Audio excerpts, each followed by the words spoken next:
Board of Education meeting to order. We will now recite the Pledge of Allegiance. I pledge allegiance to the flag of the United States of America and to the republic for which it stands, one nation, under God, indivisible, with liberty and justice for all.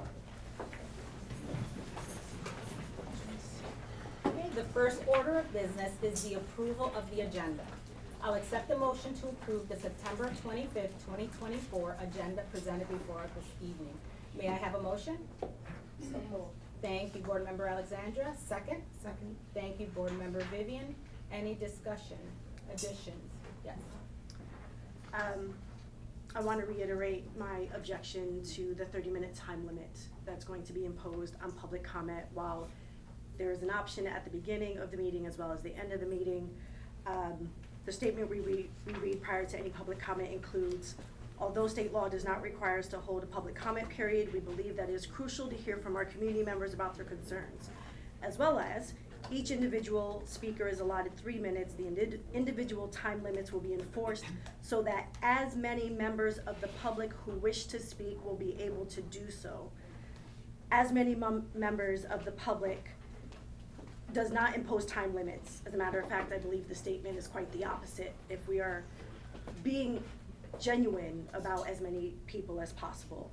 Additionally, the 30-minute protocol has only been mentioned or used whenever there is an expectation that many people will want to speak, when there has been evidence or implication that there could be a large group of people signing up for the public comment.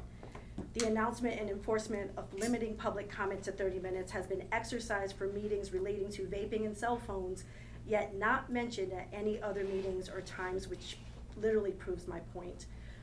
So I do believe that we should not have a 30-minute time limit imposed on public comment. Thank you, Board Member Jamaica. Any other comments? Okay. All in favor? Aye. Opposed? The motion to accept the September 25th, 2024 meeting agenda carries. The next order of business is the approval of the minutes.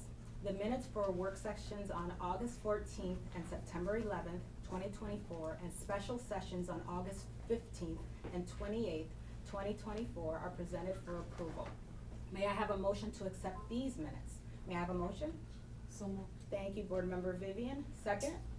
Second. Thank you, Board Member Amanda. Any discussions? All in favor? Aye. Opposed? The motion to accept the sessions on August 14th, 15th, 28th, and September 11th board meeting minutes carries. We will now welcome public comments. I will make a statement before we have public comments, so please bear with me. And again, welcome to everyone. Thank you for being here tonight. Your presence and participation are essential to our district and community, as we all care deeply about our Schenectady students. We share a collective concern and responsibility to support our students and ensure their safety and success. This partnership is crucial, and we invite your collaboration as we work toward their well-being. Over the years, the Schenectady City School District has made a concerted effort to prioritize preventative measures that support our students' safety, and safety remains a key focus, especially in light of recent challenges, including those brought about by the pandemic. This focus has only grown stronger with time. As a former Mount Pleasant Middle School teacher and a parent of 2 Schenectady City School graduates, I understand your concerns about safety, mental health, and the anxiety that can arise from troubling past and current events. We recognize that while we may not all agree on every specific safety and security measure, our commitment to open dialogue and finding common ground remains unwavering. Ultimately, our goal is to create safe, welcoming environment where every child can learn and thrive. Just last night, we held a district community forum at the high school, which proved to be both informative and encouraging. Our staff will provide further details, but one of the most powerful takeaways was the emphasis on teamwork and community from all stakeholders. Even in moments of disagreement, there was a shared respect for our common objective, the well-being of all of our students. Building on that spirit of collaboration, the board has held 5 sessions specifically dedicated to discussing safety, which all welcome public comments, not including the district forum. So that's 6. We understand the value of these conversations, which is why we have scheduled an additional session on September 30th. Myself and other board members, Board Member Vivian, Board Member Alexandria, and Board Member Kathy, were present at the district session to listen to the concerns of our community, and we continue to be open to hearing from you. Tonight's meeting offers a more formal platform for you to share your concerns, and we welcome your input in this structured setting. If you are here with a group, we encourage you to select a representative to speak on behalf of the group, which will help us better understand your collective message. This approach allows us to focus on key points you wish to communicate. However, the entire group is welcome to join their representative at the podium to show solidarity. As we reflect on recent conversations, it is clear that a diverse range of voices leads to greater understanding. And I want to say that again. A diverse range of voices leads to a greater understanding. We are all here for the same purpose, our students, not division. This was evident during the community forum, where an open, respectful dialogue helped us see different perspectives and work towards common solutions. However, we are aware that ongoing misinformation, particularly on social media, has amplified anxiety and frustration within our community. We want to address these misconceptions head on, ensuring that facts drive our discussions and lead to a clear understanding on the issues we face together. In addition, we recognize that our nation and even our local community is polarized on many issues. This makes it even more important for our school board meetings to serve as a model of respectful, constructive dialogue. We ask all speakers tonight to maintain the spirit of respect for differing viewpoints as we work toward shared goals. As we now move into public comment period, I want to provide some context. While we, as a district and board, strive for transparency, there are certain details we are legally prohibited from sharing due to safety protocols and confidentiality laws. Please understand that this is not an effort to withhold information, but a necessity to protect the privacy of individuals and the integrity of insensitive matters. We also understand the recent events have a significant emotional impact on our students, families, and staff. We understand the frustration, the anxiety, the anger, and the sadness that many of you feel. We are here to listen with open minds and hearts. During the public comment period, it is important to note that the board's role is to listen. While we may not respond immediately, many of your concerns may be addressed during the safety presentation or after by appropriate staff. Rest assured, we take your comments seriously and will take the necessary time to process and research issues that require deeper consideration. It is also important to remind everyone that under state and federal laws, we cannot entertain comments or questions about specific school personnel in this forum. Matters involving staff members should be directed through proper administrative channels where they will be addressed appropriately. And as Board Member Jamaica had mentioned, although school boards are not legally required to provide an opportunity for public comments, we believe it is an essential part of the commitment to our community. We welcome your participation and value the insights you bring to these discussions. That said, we ask that all speakers and attendees approach this dialogue with mutual respect. Personal attacks or disrespectful comments directed at individuals, including employees or board members, will not be allowed. If such comments occur, the speaker will be asked to conclude their remarks. As you prepare to speak, please direct your comments to the board rather than the audience. If the meeting becomes unruly, the board will recess until the order is restored. For those who prefer to speak publicly, written comments are also welcome and will be attached to the board minutes for transparency. You may also use platforms such as Let's Talk, which is a Schenectady platform, and Thought Exchange to share your thoughts, and we welcome them and really want you to hear your feedback. To ensure fairness, public comments will be limited to 30 minutes in total at the beginning and 30 minutes after the safety presentation. I just want to give a little context about that.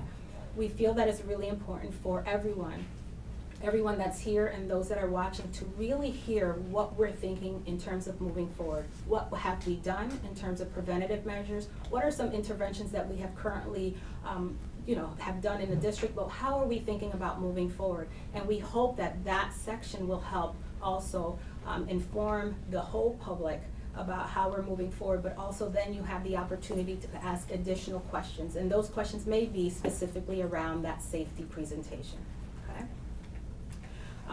Our board clerk Michelle, she will manage the timing for efficiency, and we will adhere to these limits to give as many people as possible the chance to speak. So thank you, and thank you for your patience for listening to all that. So we will begin with our public comments, and I will, a disclosure, if I mispronounce your name, please let me know how to pronounce it correctly. Okay, so we will start with City Council President Marion Porterfield. Welcome. Thank you. You're welcome. I'm on the other side of 3 minutes. So, good evening, and thank you for the opportunity to speak. I said my name is Marion Porterfield, and I wanted to speak because I was at the school on the 17th of September when the incident took place. And I was there, though, as a representative from the NAACP doing voter registration for the students. So I want to make clear my role there. But I wanted to come tonight and just to talk about what I observed. I was in the cafeteria when the shut lockdown, which came to a stay in place, started. But I've been there since 11 o'clock, so I was there in the cafeteria during all lunches, and I was able to observe the interactions between the staff, the community engagement officers, and the students, and everything. Everything was fine, and there was just actually it was a little it was kind of like fun being there. So, because everybody interacted with everyone on a very, very friendly basis. So, while I was there, as I said, by my observation, everyone treated each other with respect.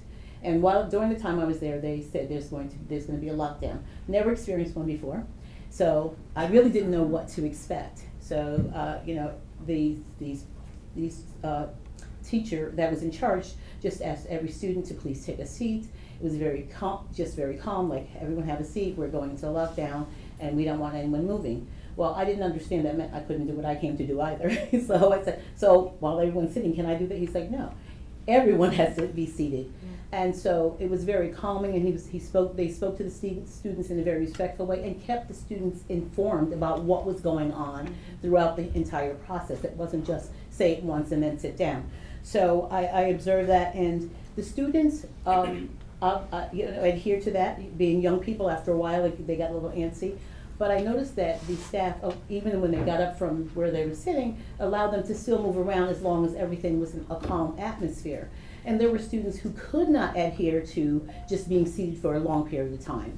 And so they recognized that, and they allowed those students to move around. And actually some of them sat with some of the staff because that was necessary for them to be able to get through what they were going through. As was said, I am the city council president, but I was not there in that role. However, the city of Schenectady does collaborate with, and the mayor do collaborate with the school district on various things, including funding programs through the summer. So we work together, and I know that all of us are concerned about the students and their safety. But what I want to do is really commend the staff in that situation, where they were able to handle it in such a way that the students felt very comfortable, and the students adhered to what was going on. I noticed in the earlier lunches, when it was time to leave, they just lined up at the thing and was ready to walk out the door. But since they were staying in place at that time, they just stayed in place until they were allowed to leave. Thank you. Thank you. 3 minutes. Go short. And Valerie Toriano. Welcome, Valerie. Did I pronounce your last name correctly? No. No. It's Troiano. Toriano. Okay, thank you. Welcome. Thank you. You're welcome. Okay. Should I start then? Yeah, go ahead. Okay. Good evening, school board members. I'm a community member who believes that our youth is our future and should be encouraged to be their best selves. I'm here today to demand a vote against having police and metal detectors in Schenectady High School, as metal detectors are a waste of money because studies show that they have more of a negative effect. Cops do not belong in schools, and no adult, especially a grown man, should be laying his hand on any student and minors. Our students deserve an enriching, thriving, encouraging, and safe learning environment, not to feel like they're in a prison and like they're criminals. On Sunday, I attended a Stop the Violence community discussion, and the things I heard by community members need to be addressed. I heard how a CEO stood there watching an altercation between two students, not attempting to de-escalate the situation like they were eating popcorn being entertained. I heard there were photos and videos of a cop who had a student pinned to the ground. For positive feedback, a community member who used to be a faculty member shared how she would listen to students. I'm sorry. No, that's okay. Listen to students, offering them peer mediation, and how a student would stop an altercation and bring them to her to mediate. Instead of renewing a contract with Schenectady Police, giving them another $300,000, I'd rather see that money go to creating a more enriching learning environment that teaches students how to healthily control their emotions and actions. I'd rather see our educational funding provide more arts, after-school programs, clubs, and computer science courses. Maybe get in contact with the organizations Girls Who Code and Black Girls Code to offer programs for coding, as technology is our future, and let's encourage our girls to get into STEM. The high school I went to had a computer networking class that when passing the class, you received an official computer networking certificate to get a job with, and I'd like to see that offered in our school as well. Most importantly, invest in better guidance counselors and mental health professionals who actually care about our youth. To conclude, I'd like to know more about this specialized training that's offered to faculty, as we the community deserve transparent details on what the specialized training is that all faculty staff are supposed to have. Thank you for your time to listen to my words. Thank you. Now I invite Claire Morales. Welcome. I'm gonna have to. I'm not starting. Don't start me yet. I'm waiting. All right, cool. All right. All right, so my name's Claire. I'm a former student, parent, and everything. So I stand to you before today to gain significant attention in recent years to use of metal detectors in our schools. I think it's very important. Safety and security have become paramount.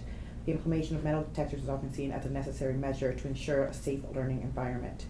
First and foremost, the primary purpose of metal detectors in schools is to enhance security. With incidents of violence and weapons being brought onto our school campuses, making headlines, the presence of metal detectors can act as a deterrent. Knowing that there is a system in place to detect weapons can discourage individuals from attempting to bring harmful items into our educational institutions. Moreover, metal detectors can foster a sense of safety among students, parents, and staff. When students feel secure in their environment, they're more likely to focus on their studies and engage in school activities. This sense of security can lead to improved academic performance and a more positive school culture overall. If we can have metal detectors in concerts, museums, airports, and even Disney World, and no one bats an eye, but when it comes to safety of our children and your student body, it's a fight. Additionally, the cost of implementing and maintaining metal detectors can be significant. Schools must weigh the financial implications against the benefits, ensuring that resources are allocated effectively. It is crucial that we explore a holistic approach to school safety, which includes mental health support, conflict resolution programs, and community engagement alongside any physical measures. Another topic that needs attention is Schenectady is the only major school in the capital region without an alternate setting, so that kids that are not there to learn and just cause havoc and distractions can come back and do it all over again. Schenectady High needs better security. Metal detectors will help stop most threats at the door. A safety school plan is about prevention. This means identifying potential risks and implementing strategies to mitigate them. Regular safety drills and having the children understand the protocols. We need to prioritize mental health resources by providing access to counselors and mental health professionals. We can address issues before they escalate. We need to ensure that our physical environment is safe and secure. Includes maintaining secure entry points. Metal detectors would be useless if we do not maintain secure entry points. We need to implement a surveillance system and a clear visitor management system. We should strive to create a safe and learning and welcoming environment that prioritizes both safety and trust. Thanks. Thank you. And we would like to welcome Tara Van Dunberg. Tara? Yeah, Tara.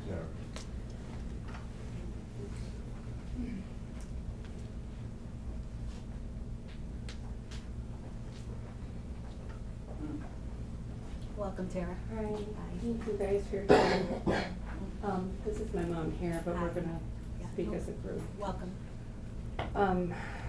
So, it would make sense to me to believe that there are more children staff that would feel the importance of metal detection systems and safety versus assault or a feeling of being in prison. As safety is and should be first and foremost. When you know better, you do better, right? So why haven't we done better? It's not fruitful to continue on this way. We have seen an increase of safety personnel, but not safety itself. Evidence/news alone speaks volumes. Mind you, we are only a few weeks into the school year. These reoccurring situations are detrimental in many aspects to our children, staff, and parents' well-being. No one person should be afraid to attend school and or do their job within the schools. Every school's handbook within the United States of America states safety being first, but the evidence in which we are seeing isn't concording, rather deficient. Petitions are circulating, parents are coming together more than ever. We need change. We will not stop until we know our children, as well as staff, family, loved ones, are safe within your buildings and systems. It's hard to focus when you're in constant fear during the school week. For everyone's sake, students overall, they need to be able to focus on their education, teachers on teaching, and parents on not worrying or having anxiety all day. Implementing weapon detection systems isn't really something that should be a discussion at this point. Thank you for your time. Thank you. Thank you. And I just wanted to add to that, as being a nana of children in the school district, I've listened to my daughter call me, and it's a scream and a cry like no other. When you guys did the drill the other day, she was devastated. And, you know, it doesn't just affect staff and students, but it affects the whole community. And a simple metal detector is proactive. You don't want to be reactive and go after somebody after they've shot a child. You want to be more proactive, and I think metal detectors are more proactive. Thank you. That's all I wanted to say. Thank you. Thank you.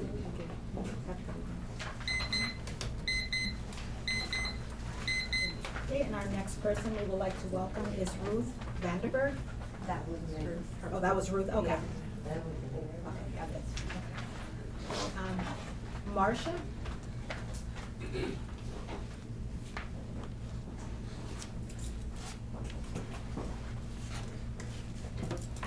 Welcome, Marcia. Hi. Marcia Parker. So I want to say that I'm a mom of a young black student, child, boy, most importantly male. And these messages that I received are from a daughter who has just finished, graduated, and then, like I said, I have one in 10th grade currently. September 10th, they could be wrong, but I'm gonna say I'm a single mom and I'm a state worker. I am on the state campus from 8:30 to 4:30. Okay? So September 10th, I get a message from my daughter. Police vehicles flying up Union Street. What's going on? Response. High school on lockdown. Kids fighting. One had a gun. What the fuck? My response. September 11th. Cell phones going in storage. Per Schenectady board meeting. Email came across to the parents. Cell phones tentative storage. My first response was, are these motherfuckers crazy? It's never gonna happen. And are you guys have kids in high school? That was my first response to this email. Yeah, and I'm just gonna ask you to Yeah, just kind of but that's why I did. I did bleep. I said it meant. I bleeped as much as I could at this point. So my point was, do you guys have kids in a high school, and are you willing to let your kids go to that school with no phones? Number 3. September 17th, 9:46 a.m. My son, who is in the school, texts me, student found with a BB gun. September 17th, 12:50, locked down again. That's what he said. They locked down again. Students in corner, he texts me. So I'm gonna say respectfully to Mrs. Porterfield, love you, sir. Her response was, she was there, kids were allowed to sit, some were comfortable, they experienced this, not what my child experienced. My child texts me, school on lockdown again. They got us all standing in the corner with doors in front of, with chairs in front of the door, and these kids stink. Totally different experience from what she encountered on that day. September 17th, same day, 1:27 to 1:23 p.m. Message, high school on lockdown, someone got stabbed.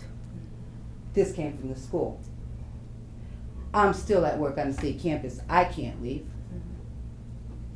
So, my question is, you guys are talking about phones, why are you taking the kid's phone? My child needs it. And if that ever does get implemented and you guys ever think of, y'all might as well call CPS now, because my child ain't never gonna be there. Number two, have you guys thought about putting telecommuting or putting back online? We were in line during COVID, parents had the right to choose, did they want their kids in the school or did they want their kids online? We should have that. At this point, this is a hazard. This is as damn near as bad as COVID. Because I don't want my son stabbed, but he couldn't go to school for COVID.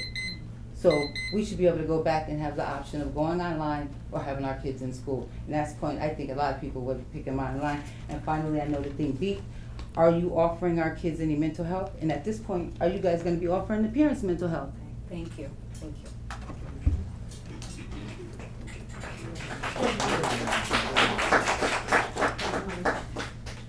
Okay, and I would like to welcome now Susan Turner. Welcome.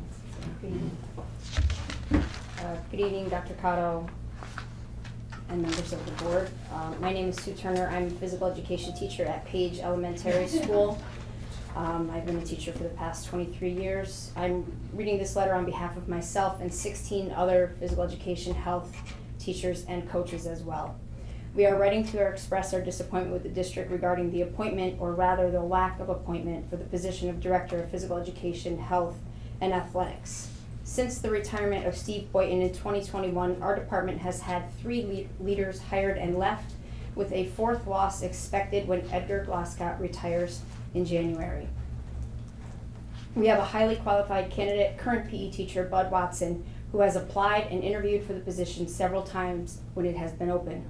Each time, Mr. Watson has been overlooked, and once again, we face uncertainty with the new hire. Mr. Watson has been a part of the district for 23 years.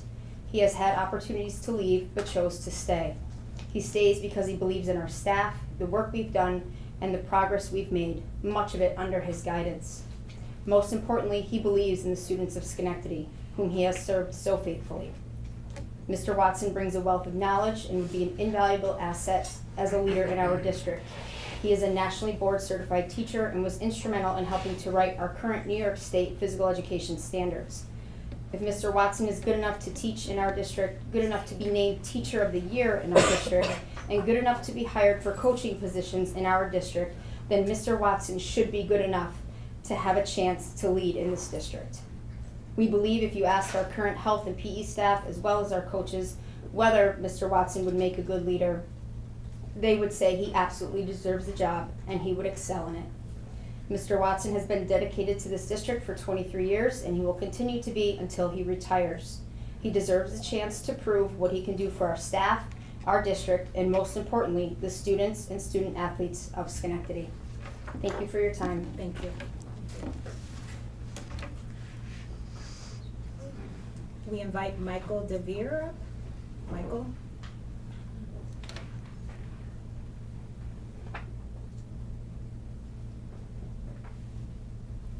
I'm really good with wait time, so. Michael DeVere? Is anybody in the overflow? No, there's no, oh. No. Michael DeVere? Okay, so we may come back to Michael. Sean Young? Welcome. I'll go. You're just welcome. check while he speaks. I said Michael might be in the overflow. I'll go Okay, check. sure. My timer start? All right. I'm starting now.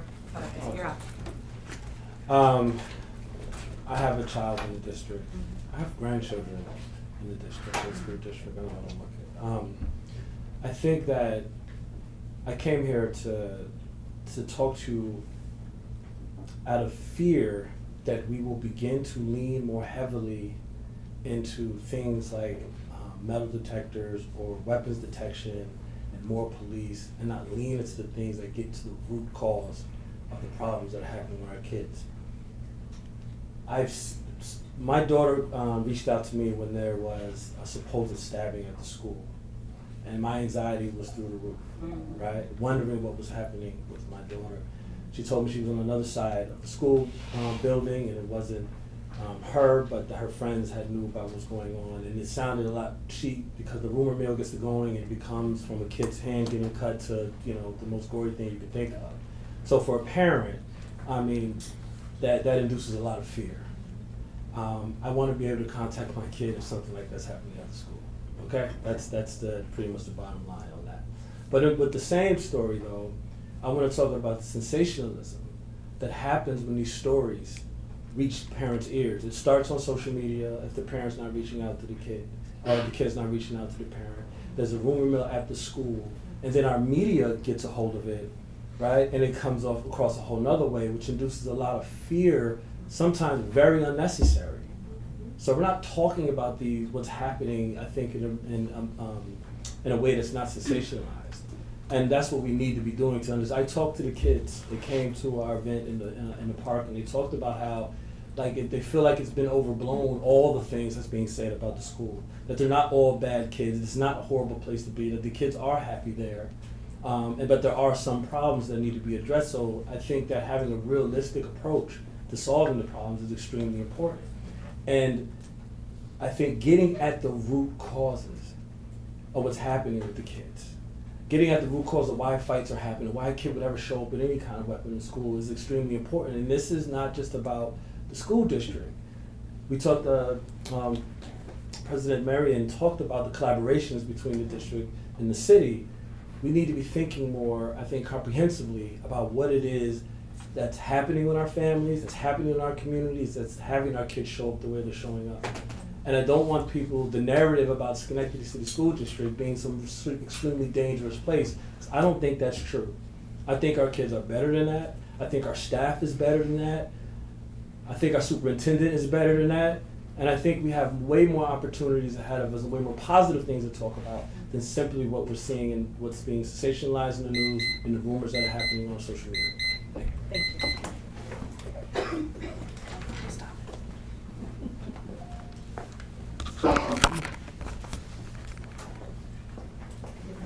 Is he over here? Yeah, Tyrone announced and. I believe it says Sherelle Roscoe. I think they're out in the lobby. Oh, okay. Welcome, and did I pronounce your first name correctly? Yes, you did. Okay, thank you. I worked for the school district for 23 years, and I had to stop because I seen an incident at the school where two teachers' assistants, a child was bleeding, and they restrained him and caused harm to him. Now, this child is in the high school now, where the incident happened at. I have grandkids there, I have great nieces and nephews there, and all this stuff is too much for the parents, not just for the kids, but for the parents too. My granddaughter came to me and she told me about the incident with the knife and everything. She said when this incident was happening, there was a gun also involved, where a teacher assistant gave the gun back to the students. That's not a thing that they should be doing. The gun should be given to the police or to somebody in the building so that it could get away from the building, not stay in the building. The gun was given back to the student. Weapons are being brought to the school and the kids are giving it to the teacher's assistants and they're giving them back to them at the end of the day. That's not safety. If anything, my grandkids right now, they really don't want to go to school because of all this stuff going on. And my number one thing with my children are school first. Education is number one in our household. And I don't want to see none of my grandkids dropping out of school just because of all this stuff going on at school. That's what I wanted to say. Thank you. Thank you.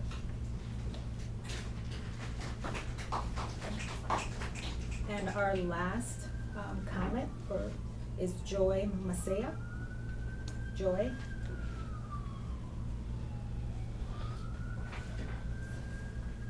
Hi, welcome. Good evening. Yeah, you can come right up here. Face this way? No, face us. So I'm gonna try to be as loud as I can so everyone can hear me. But being a parent, a part of the community, as well as a safety team member, it's been very difficult to work for me.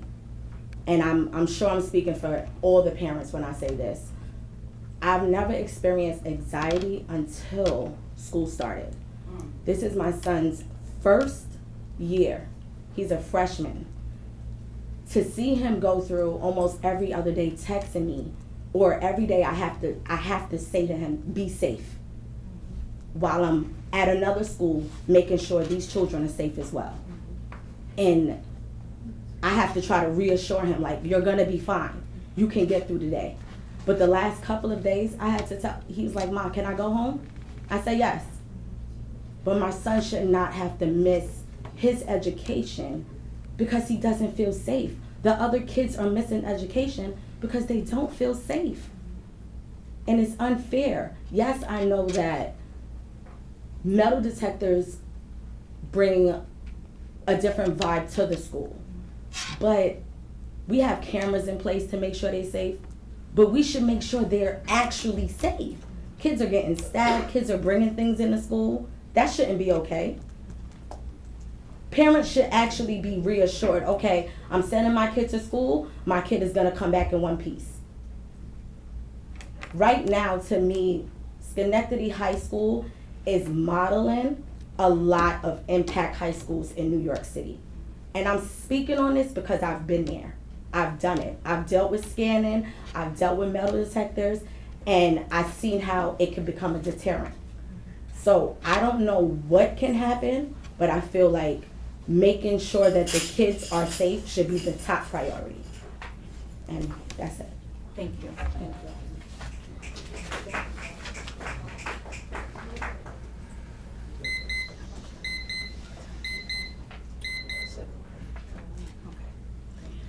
We do have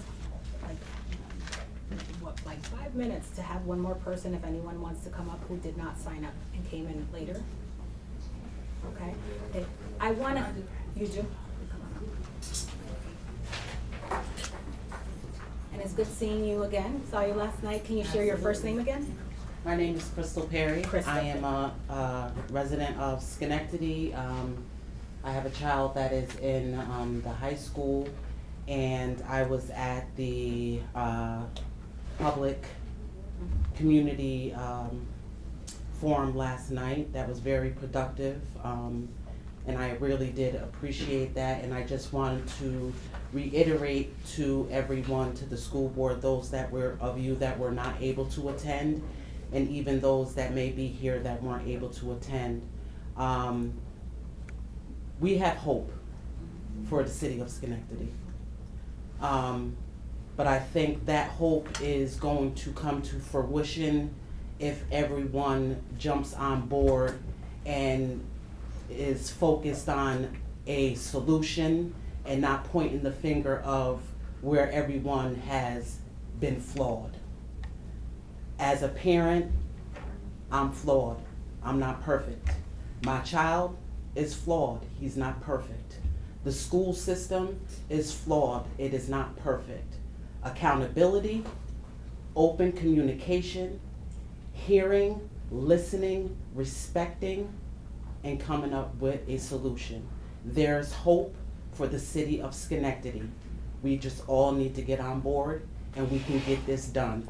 So if we're about it and we're talking about it, let's show it by action and do something about it. That's it and that's all. Thank you. thank you everyone for sharing your comments and your concerns and your thoughts, and also for putting your heart on your sleeve, because I know it's very difficult with some of the things that you all have experienced. And we truly, and as a mother, we truly, and many of us are mothers here, we truly understand. And we are hoping that these conversations, we can lead to a solution that, again, can lead to a compromise, because we know we can't make everyone happy, right? But we are here to listen and try to compromise and come up with a solution for our babies, our students, your kids, okay? So thank you so much. Please stay, because there's another opportunity to share your comments and questions after we go through the presentation. But we are going to quickly do the consent agenda items, and then we're going to transition to the presentation. And we have a lot of people who are going to speak, and many of your concerns and comments and things like mental health. What are we doing around mental health? What are we doing about training our teachers? What preventative measures do we have? A lot of those questions will be answered. So please stay with us, okay? Please, if you can. I just wanted to throw this out there real quick. We have a petition to sign for if anybody agrees with the metal detectors.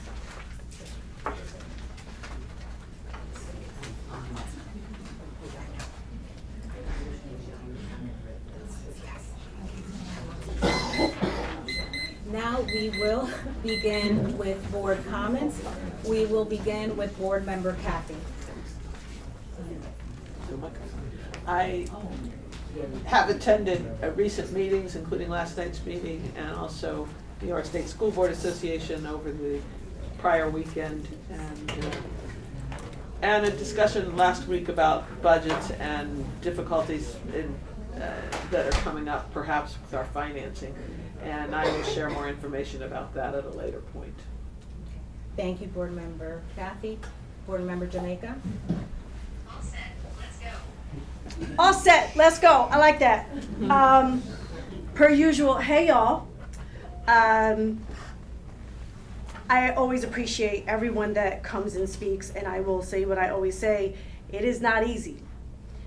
Whether you've done it 1,000 times or it's your first time speaking, so it is that much more that I appreciate everyone who comes, shows up, is in attendance, and speaks. But even just being here in this space, thank you for being here. I wasn't able to be at the event last night because I was at back to school night for my youngest, because it was for the elementary schools. Tonight is the high school and tomorrow is middle school. It's a very, very busy week.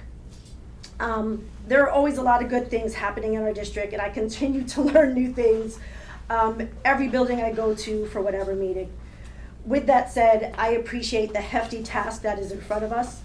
We all want our students to be safe. We want everyone inside our buildings to be safe.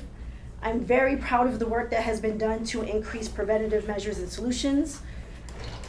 It's not possible for everyone to know all that has been done in the last 5 years or even more in the way of preventative measures. I do know that parents, students, staff, community have valid reasons for being concerned. And too often, the media, as a young person said this weekend, be dragging it. Our responsibility is to rely on facts, not fear, while ensuring solutions that move us forward, because we do need solutions that move us forward. We pride ourselves on teaching students critical thinking, claim, evidence, logic. More than 10 years of peer-reviewed research on the topic of metal detectors, weapons detection, and surveillance in our schools consistently demonstrates overwhelming evidence that preventative measures increase safety, detection and surveillance do not. On the contrary, there is evidence that policing, detection, and surveillance cause harm, especially to already marginalized students. I have shared with the board, and it's available on board docs, the links and abstracts to multiple journal articles and publications, as well as other resources, including National School Safety, Security Services, New York Civil Liberties Union, and the American Civil Liberties Union. The U.S. Department of Education and the U.S. Secret Service conducted a joint study regarding the prevention of violence in our schools. They concluded that school climate that cultivates respect, provides emotional support, pays attention to academics, social and emotional needs, can reduce targeted violence. Our own assessment that we reviewed and had done, which was performed largely by former law enforcement, explained to us that the Department of U.S. Homeland Security lists all the ways that we are able to recognize a threat, and none of those ways involved weapons detection or metal detectors. I know that we all want everyone to be safe and secure and free from harm, and that is the one thing that we all will always be able to agree on. Thank you, Board Member Jamaica. And Student Representative Joyce.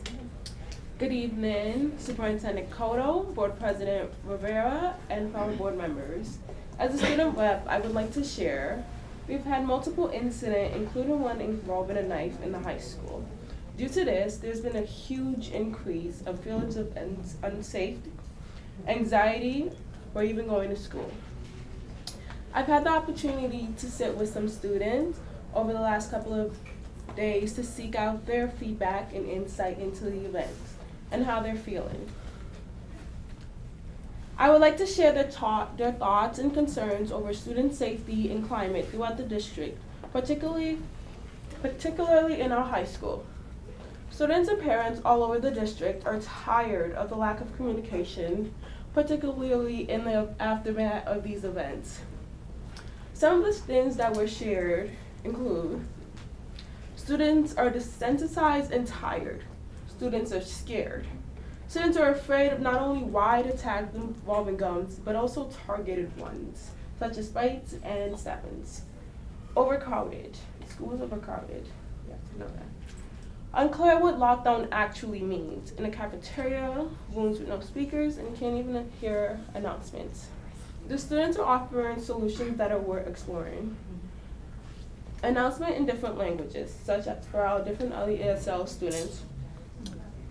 Ways to discuss different hot topics such as safety to improve and bring forward their opinions.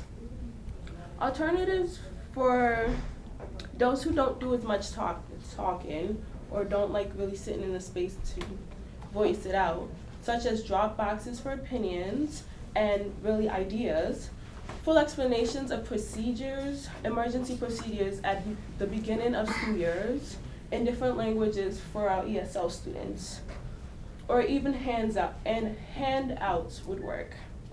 Better alternatives to suspensions, such as community service or anything that would actually help improve behavior. Automated calls in different languages. Parents who speak different languages are not getting information on their kids, and that's not okay. Increased enforcement during lockdowns by all staff. Just a little comment, I was one of the students who in the cafeteria along with so many of my friends, and just being in a room, open space, and knowing that even if there was an emergency situation, you would not be safe. Increased the anxiety that we all had in the next upcoming days and even still. Better communications with staff to reduce their anxiety. Events to improve teacher and student relationships. Overall, students I've met with expressed their concerns and worry, but also some ideas that could be helpful moving forward. I look forward to working on these ideas with an adult and in the building and district and ensuring that students are heard. In addition, in the high school building, I've had the opportunity to work with Principal Green on an assembly regarding student safety with students Niger Aviels, Nevaeh Gregory, Leanna Smith, and other staff. Our expectation with the assemblies are to change student behavior in our school and inform our students. Thank you so much for listening to us, and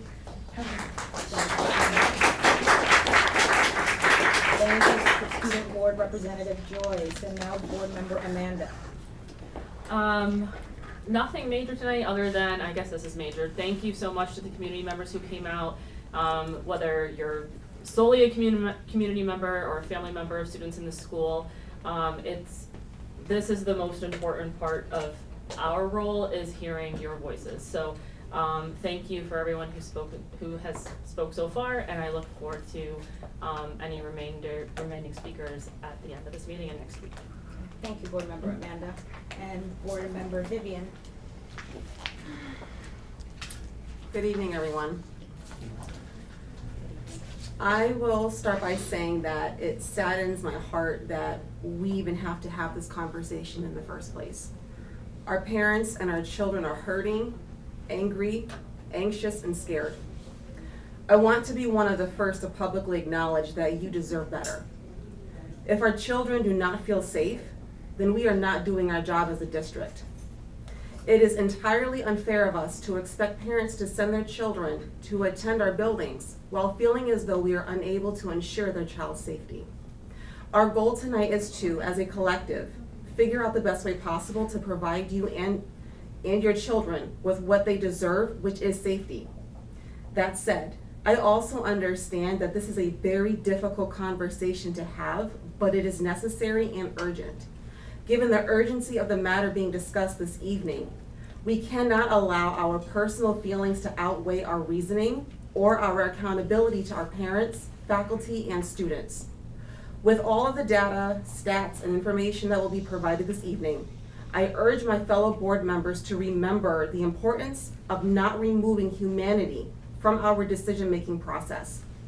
Looking at this issue solely through the lens of what we would like for our society to be, while willfully rejecting the lens of what our society actually is not how we approach this issue honestly or effectively.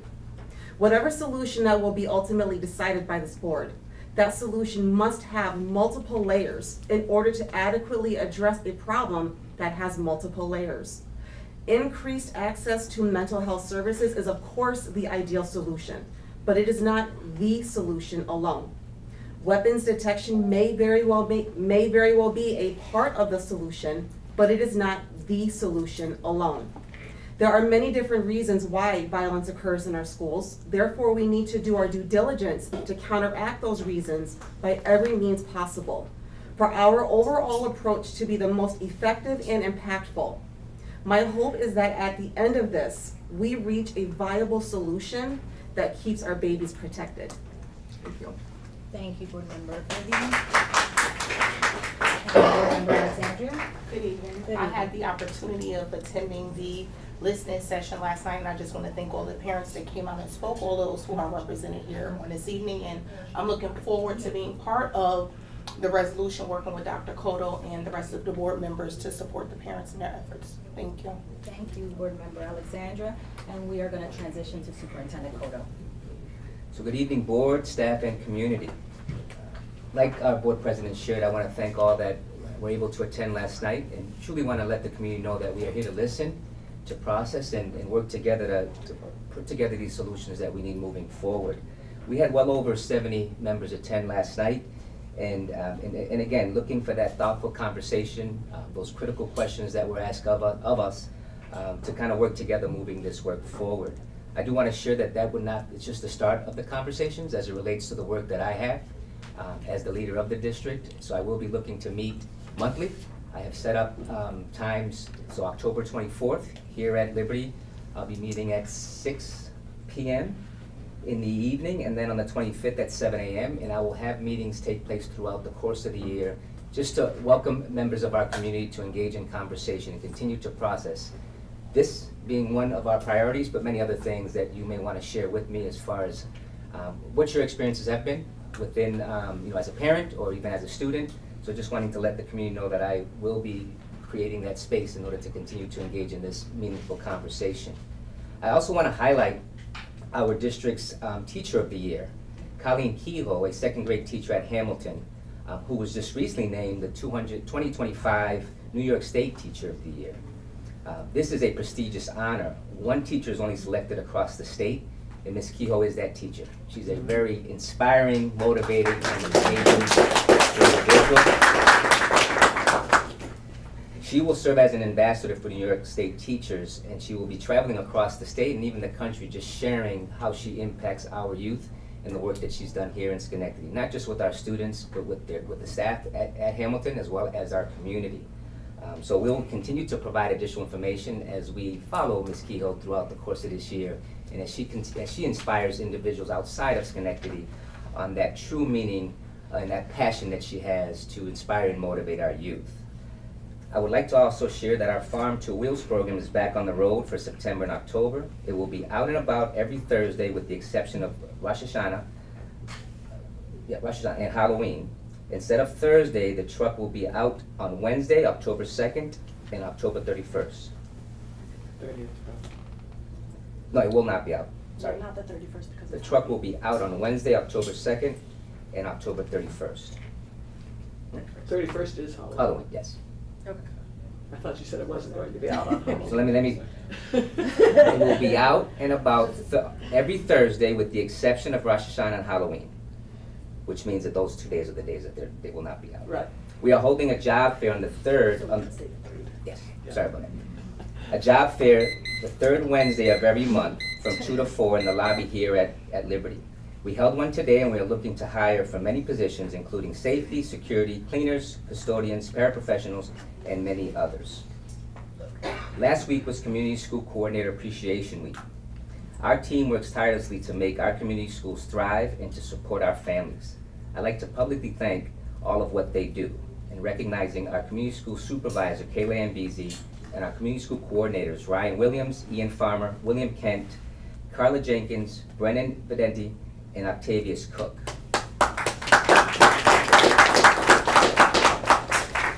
September 15th kicked off the Hispanic Heritage Month. Let's take time to recognize the contributions and influence of our Hispanic Americans and the important role they played in shaping our country.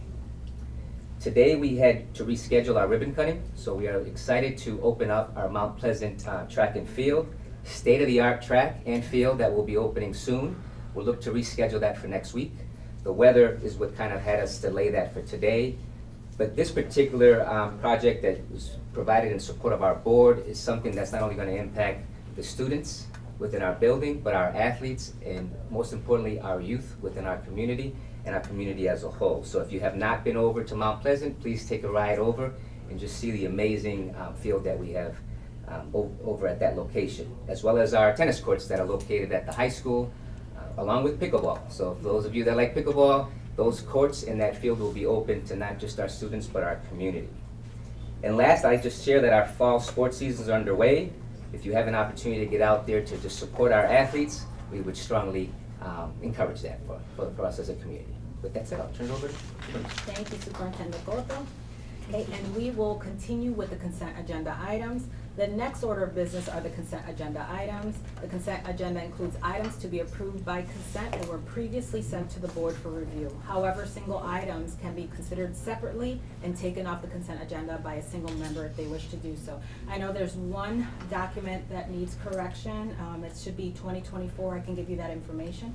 Okay. But otherwise, are we ready to vote on the consent agenda items? Okay, so resolutions 4 through 6E, as itemized on the consent agenda, are presented for approval. I'll accept the motion to approve these items. May I have a motion? So moved. Thank you, Board Member Amanda. Second? Second, Kathy. Thank you, Board Member Kathy. Any discussion? All in favor? Aye. Opposed? The motion to accept resolutions 4 through 6E carries. At this time, we will begin our presentation, but before doing that, I would like to introduce our speakers for today's presentation. We want to take a moment to express our heartfelt gratitude to our district staff, our safety teams, our superintendent, our assistant superintendent, and our community partners, including the CEOs and other leaders for their tireless efforts to keeping our schools safe. At the forefront of everything we do is our concern for our students and their well-being, and I keep saying that because that is crucial to all of us. We wish we could name every group because all played a vital role in helping during these difficult times. The exclusion of specific titles is in no way trivializing what all of you did. We know many have been personally impacted, whether through injury, sleepless nights, concerns for our students, or in deep reflection of how can we improve. We support you, and we are here for you. So I would like, before we do the presentation, to remind the board of our agreements after the presentation when we go into discussion. So we agree to maintain a focus on what's best for all of our students, one mic, one voice, ensuring a safe space for all views to be expressed, treating each other and staff respectfully, more specifically showing kindness, courtesy, and politeness, making a commitment to effective deliberation, each one listening and considering with an open mind while others allowed to express their points of view, even if one disagrees. As we move forward with our discussion tonight, I want to emphasize that it's important for every board member and student board rep to have the opportunity to ask questions and share their thoughts. This ensures that our deliberations, again, are thorough and inclusive. I encourage each and every one of you to contribute and I ask that we remain mindful of allowing everyone a chance to speak. If necessary, I will facilitate to ensure that all voices are heard. The professionals I'm about to introduce work diligently every day to ensure our safety, our students' safety. So the district team, along with community liaison Moses Robinson, who is a Rochester Police Department intervention team member, will address questions from the board, and this will be later. But I do want to introduce Assistant Superintendent Andrea Tote Freeman. If you can just raise your hand so everyone can see who you are. Our district Director of School Climate And safety. and Safety. I was getting there. That's the word. Jeff Russo. Thank you, Jeff Russo. Also, I would like to introduce our RP specialist, and RP stands for, I know you heard that last night, is the Restorative Practices Specialist at the high school, Shalia Leroy, and I apologize if I'm mispronouncing names. They're actually over in my office. They're over in your office, okay, and they'll be coming. And Bethany Rios.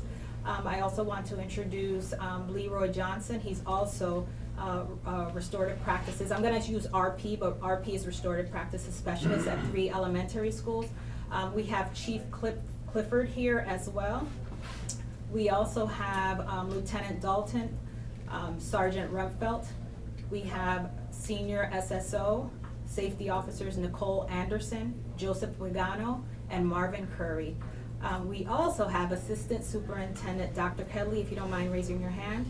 And we also are going to have the Innovation, Equity, and Engagement roles of Parent Liaison and Coordinator to Community Schools, Alfred Tompkins and Damani Farley. So you notice here we have a community approach. We have many people who are going to be talking to you tonight, so welcome.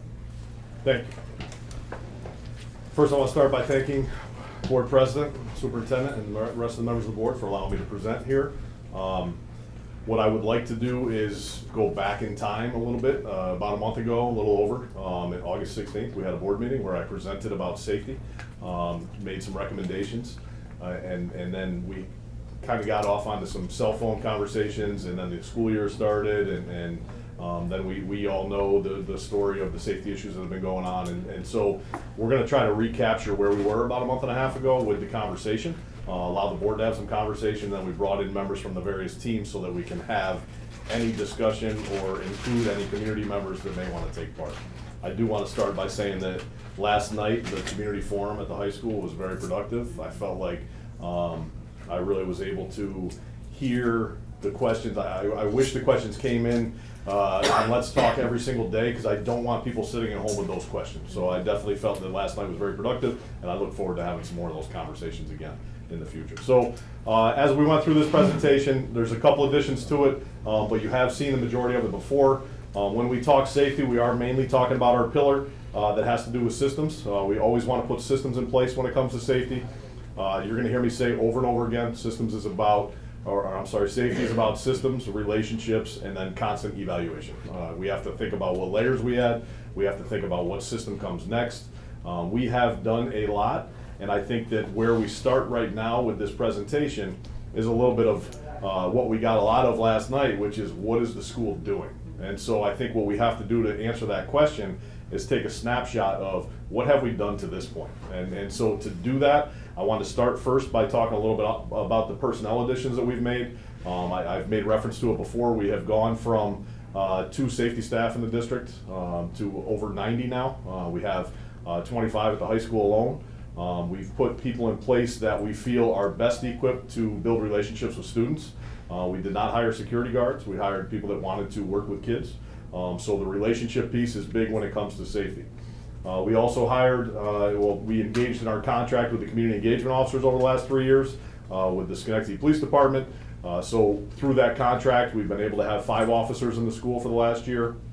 I think that we've seen a drastic improvement in communication between the police department and the school district. I think that there's been good communication sharing. I think there's been a good result of how the police view our students. I think as a partnership it has worked out really well, and Chief Clifford is here, and at the end I will ask him to just kind of give us a quick overview of where he's at with the pilot, with the program as it sits now. So from a safety lens, those are the pieces that we added personnel-wise. We added safety team members, we had the community engagement officers. But so much more comes with safety, as you heard tonight. As I listen to people talk about mental health and the need for more assistance in mental health areas. That's why the next two people up with me here are going to talk about first the other mental health interventions provided through the Office of Student Support Services, and then after Andrea will be Dr. Kedley with other community and family supports through the Office of Innovation, Equity, and Engagement. So I'm going to start right now by passing it over to Assistant Superintendent Andrea Toll-Freeman, who will take us through some of the additions for her division. Sorry. Good evening. Good evening. Thanks for having us. So Mr. Russo and Dr. Cotto have asked us to talk about some of the ways in which we have student support services supporting school culture, climate, and safety through our staffing and interventions. And so I just want to kind of talk through some of the positions that we have added over time and what their roles are, what they do. So I'm going to start with the restorative practice specialists. This is a diverse and dynamic team who support both students and adults. So they work to build capacity within the school system around restorative practices. They conduct professional development. They model ways to create classroom communities. They do this through conflict coaching. They work with kids on conflict coaching. They lead accountability projects, which is something we're trying to use a lot more, especially when incidents occur with kids and we're trying to make sure there's like a harm repair, and we're using accountability projects to do some of those things. They lead circles, mediation. They work hand in hand with students and families, administrators, and support staff. We started with 5 positions, and we are now up to 16. We added 3 more this school year that we're in right now. There are 3 of them in my office that pop their heads in, but they are a really committed group. We got Leroy back there. Leroy just joined us actually to the team. He's in elementary school, covering a couple of elementaries, came to us from Albany. He's been a great addition to our team. And they've been very well received in the buildings. I've gotten lots of feedback from staff who've gone to their trainings, who have said this is one of the best trainings I've been to. So really, while there's 16 of them, they're trying to do a lot of work around building capacity so that everyone can do this work and not just them. We also have 64 social workers across the district, and that includes 4 additional positions we added this school year. Our social workers provide mental health support services to include both individual and group counseling. They are trained in suicide and threat assessment. Many serve as our DASA coordinators. Some of them work in our diversion program, some of them work on the crisis prevention team, and some work exclusively with our students and families who are experiencing housing instability. According to the National Association of Social Workers, the school social worker ratio is recommended to be one social worker to every 250 students. And so when you look at our staffing ratios overall across the district, we are at about 1 in 142.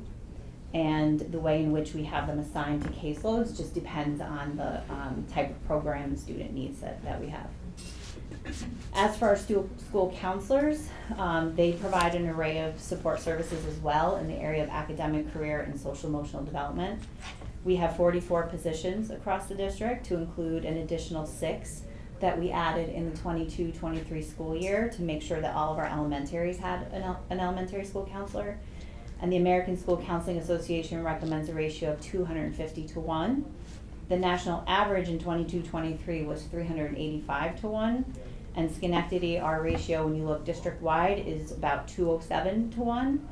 But they also have varying caseloads depending on the needs. So, sometimes, for example, in 9th grade, the way in which we've structured the caseloads, 9th grade is a little bit smaller. I think our 9th grade average caseload is 130 to 1.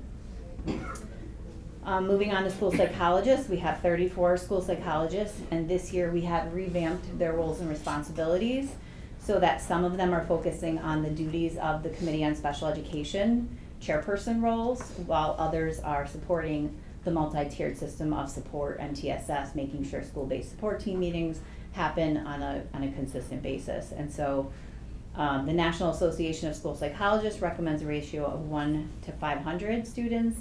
And in Schenectady, when you look district-wide, we're 1 in 268. Additionally, we have 10 attendance and engagement specialists. These positions are crucial in helping us tackle our challenges with chronic absenteeism, and we did increase from 5 positions to 10 back in 23-24. We also use some systems to help us around the work that these folks do. And so I'll talk a little bit about Gaggle. Gaggle monitors student accounts and identifies and allows us to intervene when they see activity that is of concern. This, I know I've shared some of their reports with the board in the past, but this could include potential violence, substance abuse, suicidal ideation, different things that we need to have elevated in an immediate fashion so that we can go and intervene and kind of pull the student into an assessment immediately, to things that are maybe a little bit lower level but require a school-based support team or some parent contact. We have a whole structure, kind of how that's done, and teams established in every building that are established that respond to those alerts. Gaggle's been a great partner for us. We have been able to look at some of the trends and think about where it is we need to add supports. For example, we added 2 substance abuse counselor positions because we saw a lot of data in the Gaggle coming through around substance use. We also use Gaggle for a tip line called Speak Up for Safety, and it's monitored 24 hours a day by a live person. So that is another layer, I guess, of an intervention that we want people to speak up, see something, say something. And so it's right there on the front of the webpage. We've had students use it, we've had parents use it, we've had community members use it, and that is also monitored by a live person 24 hours a day so that we can work to try and address things if they come in. We have 24 nurse positions. We have a psychiatric nurse practitioner that can prescribe medications if need be. And we're offering free counseling services through Gaggle Therapy if kids prefer a virtual model. We have in-person counseling through our crisis prevention team. And we also are going to be piloting a service called Cartwheel within our 5 community schools this year. And so I think the other piece is just ensuring staff are well trained in some of these things that we are using, like Second Step, that's our social emotional learning curriculum, PBIS, positive behavior in schools, making sure there's systems for that and people are trained. Also TCIS, the therapeutic crisis intervention in schools, and making sure that we've got a lot of people trained in that so that they're trained well in crisis, regular de-escalation and crisis response in a way that is going to be supportive to students and that also supports safety. And so I'm going to turn it over to Dr. Kedley now to talk about the Innovation and Inclusion Department. Thank you. Thanks. Sure. Good evening. Good evening. Thank you for the floor and the time to just talk a little bit about how this department is able to help support some of our needs in our schools. So we absolutely try to be proactive with our safety and support and serving whatever those needs are identified at a building level and accommodate as we can.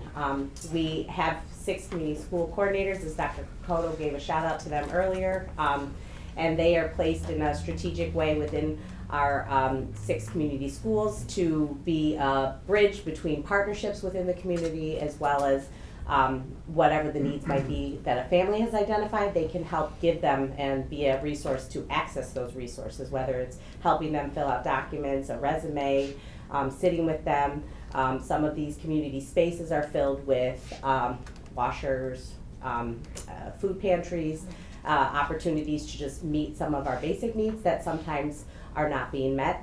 This is a hub in which people can easily access that throughout our district.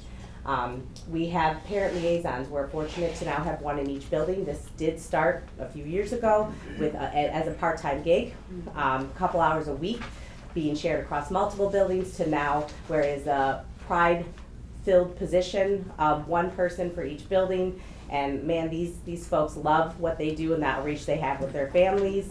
Parents are excited to be able to come in, even if it's to sit and have coffee and just chat with them a little bit, because they feel that level of support and someone at the building is there for them, knowing that they also have connections with who their kids are and seeing them throughout their day. We have IEE specialists. I know we spoke of Al Tompkins. He's able to support in multiple ways, as well as Damani Farley, who's here.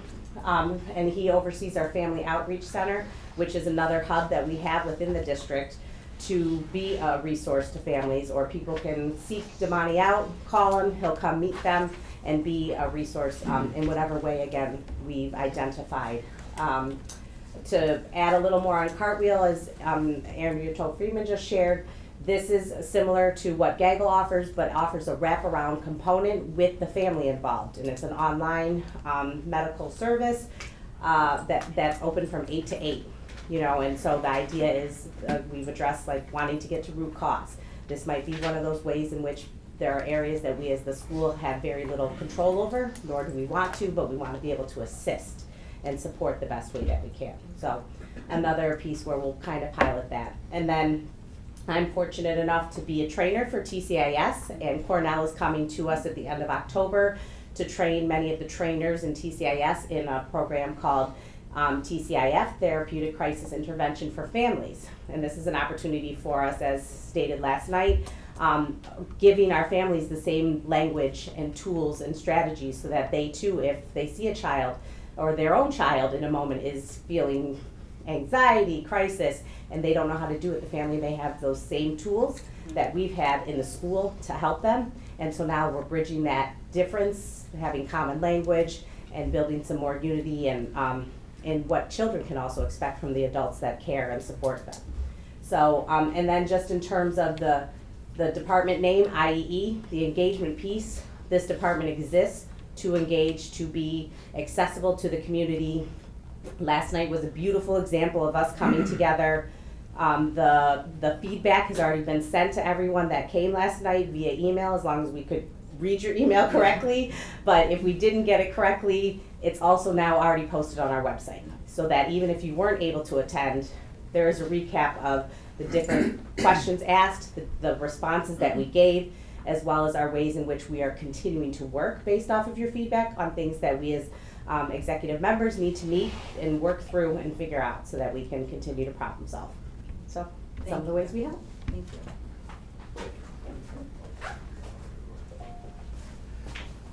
So thank you to both assistant superintendents for that. One piece I will add, just to the safety element of it, when it came to the safety team members, I just wanted to mention some of their training. We did hear with some of the feedback, you know, you're just sticking people in the school, and the reality is that's not what we're doing. They're being trained in CPR, first aid, AED, TCIS, the therapeutic crisis intervention. We are doing everything we can to make that safety team member a first responder within the building. So they are able to help in many different ways, whether it's medical or whether it's in a crisis situation. So I think we've been very strategic in the people that we have placed in buildings, and that's been a combination of every department. I think there's been a focus on the mental health services and what we provide and how do we get it to as many kids as possible. And so going to the safety piece of it, this all speaks to layers. Again, it's all about layers when it comes to safety, and it's all about systems. So all of these different systems are being put in place to try and answer these questions of what are you doing? So what are we doing? Those were a lot of the personnel things that we're doing. Now when it comes to physical things that we're doing, people have heard me mention, you know, we've spent $10 to $15 million on physical upgrades to buildings. We have done a lot with camera systems and access systems, and most of it you don't see. A big part of safety is not seeing what's there, and that's a good thing. When incidents happen, we do get to the bottom of it. I know that we don't speak to public comments, but I do want to say that earlier I did hear about a gun being covered up in the school, and I think that what's important is to recognize rumors from fact. And when we hear something like that, we examine every single rumor that comes in, and we look on our own cameras, we find the exact moment that that incident happened, and we determine what exactly did happen. And in that case, where a rumor went around and it was said that a staff picked up a gun and handed it off to another staff member, it was a radio. It was confirmed on our cameras, so I just wanted to say that. I know that we don't respond to comments, but I really don't like misinformation being out there, and I do want to make sure that everyone understands when we hear the rumors, we look into them just the same as everybody else does. So I think that's part of that trust. That's part of the understanding that we need to build with the community, that when these events happen, we're doing everything we can to get to the bottom of the situation. And Jeff, if I can interject, yeah. Please do address those questions. Like this is when in your presentation, please address any of the questions that you might have heard today and tomorrow. We're welcome to do that. Okay. Thank you. You're welcome. So I think that when I look at the personnel piece of this, I think I said it last night, our buildings are really stuffed with grown-ups right now. We have a lot of grown-ups in the building. Could we use one-on-one for every single student? Absolutely. Like, that'd be the greatest system that there was. But we do have a lot of people in the buildings right now, and we have put a lot of effort into building layers for mental health. And so that's why when it comes to safety, it's not just me, the safety guy. It has to do with these other divisions and departments and what they're putting in place for mental health services. So I think that it's very important to recognize those as part of safety. So on top of that, again, it's the things that we've put in place that are physical, like the camera systems. When I talk to some of our current vendors when it comes to these safety systems, they're actually going to other school districts, and districts are asking them, give us what you did in Schenectady, because people understand we are doing everything we can to secure the buildings. We are putting the alarms on the doors. We are making it so that when people are in a building, we know who's in the building. So we are doing everything we can to keep our students safe. And I think that, we have a board member who's a student in the school. I'm sure that 3 years ago, it definitely felt different than it feels in the school right now. And while we are facing a lot of challenges right now, I think that even still, there's a lot more systems in place right now, a lot more layers that 3 years ago, if something happened in the school, we probably didn't really get to the bottom of what happened, because you'd have to put in an IT ticket to try and figure out who could find the camera that it might have been captured on. These days, we have systems in place where we instantly know when things happen. We can get to the bottom of it. We identify the situation. We identify the people involved in the situation, and we deal with it through the code of character, however that works out. So I think that all those systems in place right now work together to really address many of the things that are brought up as the concerns. So the next slide, I think that we talked a little bit about the district safety committee, and I think one of the questions that came up last night was, how do we get involved? How do we get involved with the district safety committee as a community? And I think that what we've shared is that our district safety committee, it's mandated by the state that we have one. We try to have as many stakeholders on the committee as possible. We have a board member, we have principals, we have safety team members, we have teachers, we have union representatives, we have community members who are also employees. So we do try to bring as many people to the table as possible to share as much information as we can in a forum where people are free to bring us any question they want to bring us. And so I encourage people that if you really have a question about anything, one, you can send it to me directly through Let's Talk or through an email. Number two, find that parent liaison, find that restorative practice person, let them know what your questions are, and everybody has the ability to bring it back to the district safety committee. So while we don't open it up to the public, we welcome as much public feedback and input as we can get. So the district safety committee exists mainly to come up with our plans. One of the things we heard last night is the kids often say, we didn't know what to do, the teachers didn't know what to do. And quite frankly, we do a lot of training to start the year. There's mandated training that we're required to do. Every student has to have it explained to them what to do during a drill. There's videos that we show. There is a lot of information that goes out. So again, if a student is reporting or texting to a parent, I have no idea what to do and my teacher has no idea what to do, some system broke down, because the system is in place to train everybody. So if a system broke down, we need to know that. So when a student says, I didn't know what to do in the drill, now, every time an incident happens, we do debrief and talk about it. And I'm glad to hear that the cafeteria was not necessarily a chaotic place during the event that happened last week, but at the same time, the question came up, where do all those people really go in an emergency? Because we couldn't get them out of there. There were 800 kids in the cafeteria. Where were they all supposed to go if something really bad? And that's where we have to say, okay, we need a plan for that. And we are actively working on how to make that better. Because cafeteria is one of those places that, you know what, nobody wants to run a drill during the cafeteria time because you don't want to have to deal with it. But the reality is we need to. We need to know what to do in that situation. And that's where we talk about these things at a building level safety team. Every building has to have its own safety team. They don't involve students on the building level safety team because some of it is confidential information, and we don't want to have it outside of the circle of the building safety team, but we do have plans for every situation that happens, whether it's an evacuation plan, whether it's just where they meet up when they're outside and something happens. There are plans for all these things. So some of it is on us to get to the building leaders to make sure that their teams all know what to do, and then the building leaders have to translate that to their staff in the school. The staff in the school have to translate that to the students. It's all a trickle down, and we do have systems in place to make that happen, but it's obvious from some of the conversation that those systems have broken down along the way at some point in time by the number of people saying they didn't know what to do. That tells me that we need better training on some of those things.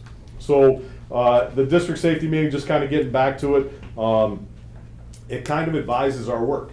And one of the things that we talked about with the district safety committee, this was the slide that a lot of people wanted to focus on, is some of the incidents that happened last year. And we did have a loaded handgun in a middle school 2 times, and we did have some imitation guns found on 4 different occasions. We had knives found on 46 different occasions.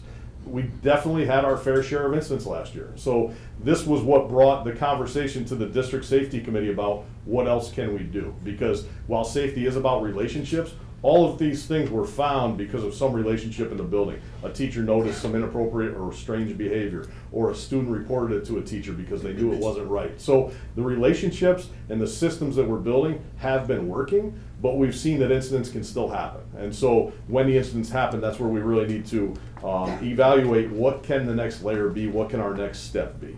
So with that said, we got started on a couple of surveys. And first from the district safety committee, this goes back to last year now, December, when we had our first incident at Oneida Middle School with a handgun in the middle school. We started with the district safety committee saying, let's put out a survey. We had over 500 responses. Yes or no, do you support weapons detection in schools? And the survey results, it's linked in here. Anybody can view it. It's on the presentation. It breaks down to about 70% strongly for, 30% probably not against it. They were against it. And so that ended up being pretty consistent across all the different groups that took the survey, whether it was faculty, whether it was students. But we felt that after that survey, 500 wasn't a great big number. We felt like some of our questions weren't specific enough to get the right information. And clearly we had some feedback that said, you didn't ask this question, you didn't ask this question. So we spent another month working with Thought Exchange and developing another survey. And when we developed that other survey and put that out, last time I had the representative here from Thought Exchange to kind of go through some of the survey results. But the results from over 2,200 people, 4 different user groups. We had parents, students, staff, and community members. Over 2,200 responses across those 4 different groups, and it was almost the exact same numbers. We came back at right around 75% were in favor and 25% were against. You had some in the middle that didn't feel strongly either way. But I think it told the story of a lot of people seeing the next layer as some type of weapons detection in the buildings. Now, those who strongly are in favor of that, we've been hearing from them. We've been hearing from them in Let's Talk. We heard from them last night. There's a lot of people who say, why is this not happening? Why are we not doing this? And the reality is, the 25% or so that are saying it's not a good thing, it's because everybody has a different definition of safe. Some kids don't feel safe if they have to walk through a weapons detection system. They might feel like they're going into a prison. So, that is the debate that is kind of at hand at this point in time. Is it the next step that we take or not? And then the last time I was here, I did go ahead and say I would make the recommendation that would be a layer that we would add from a safety lens. So, I think that's kind of a recapture of where we were at. Now, the one thing that I do want to add is that in this presentation, there's all the information from last time that Roop went through. But what I did want to mention is that I added one slide here that is all our feedback from last night that Dr. Kedley provided.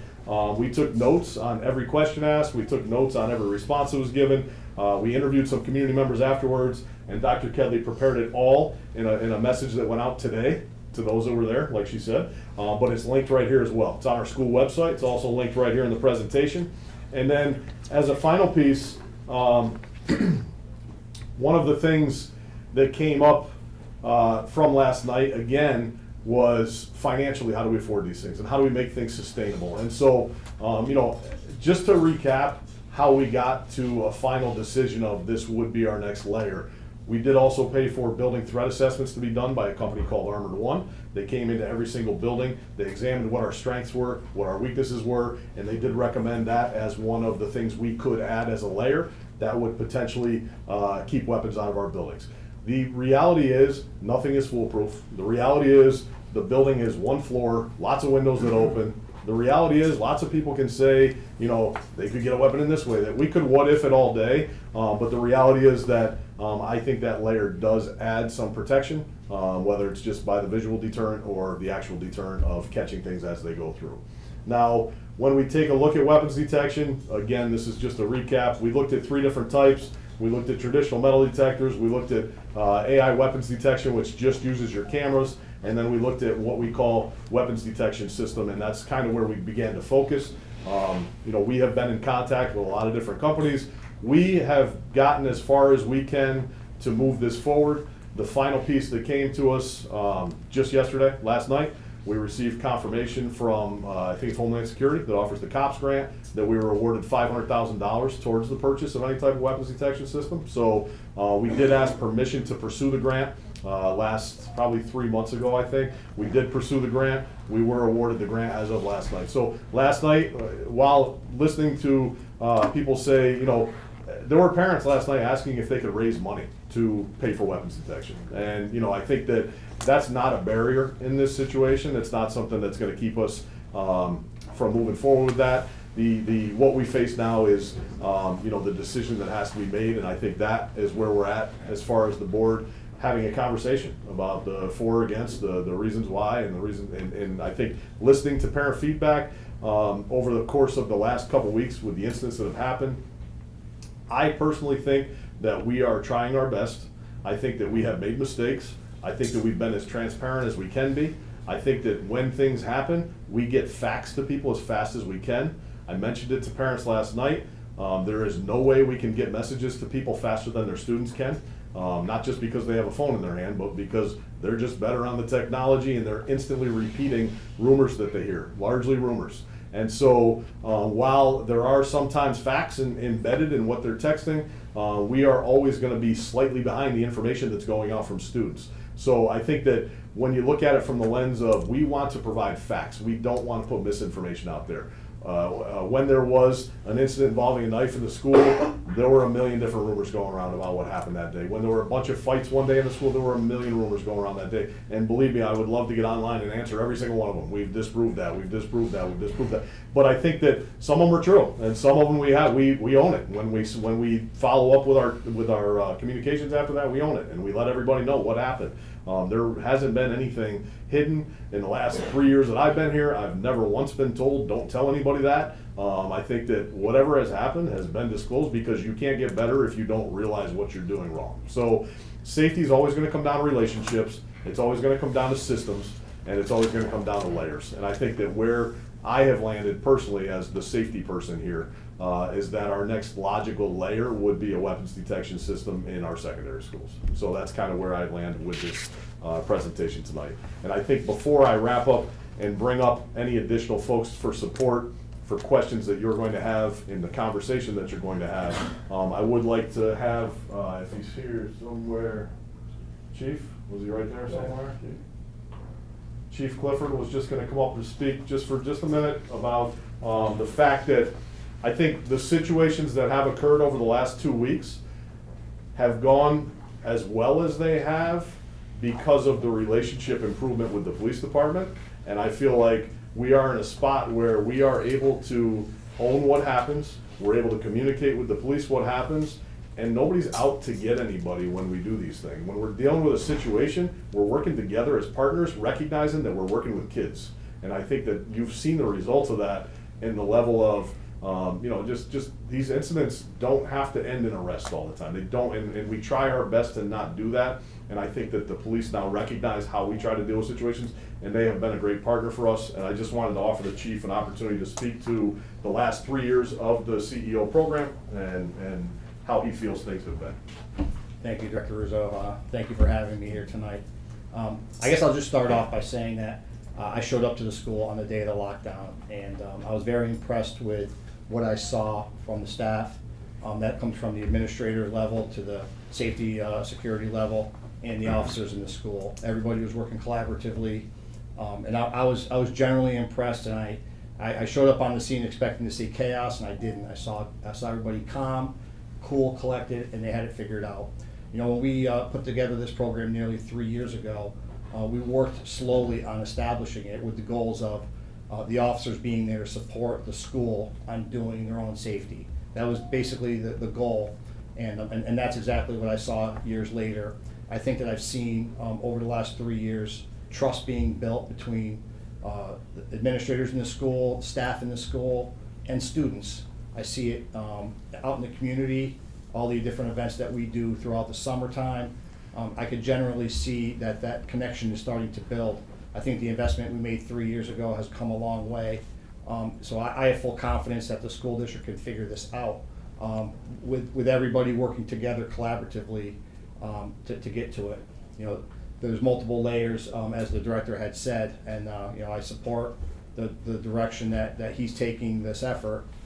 Because one thing I will say is that a rise in weapons being carried by juveniles is not just a Schenectady thing.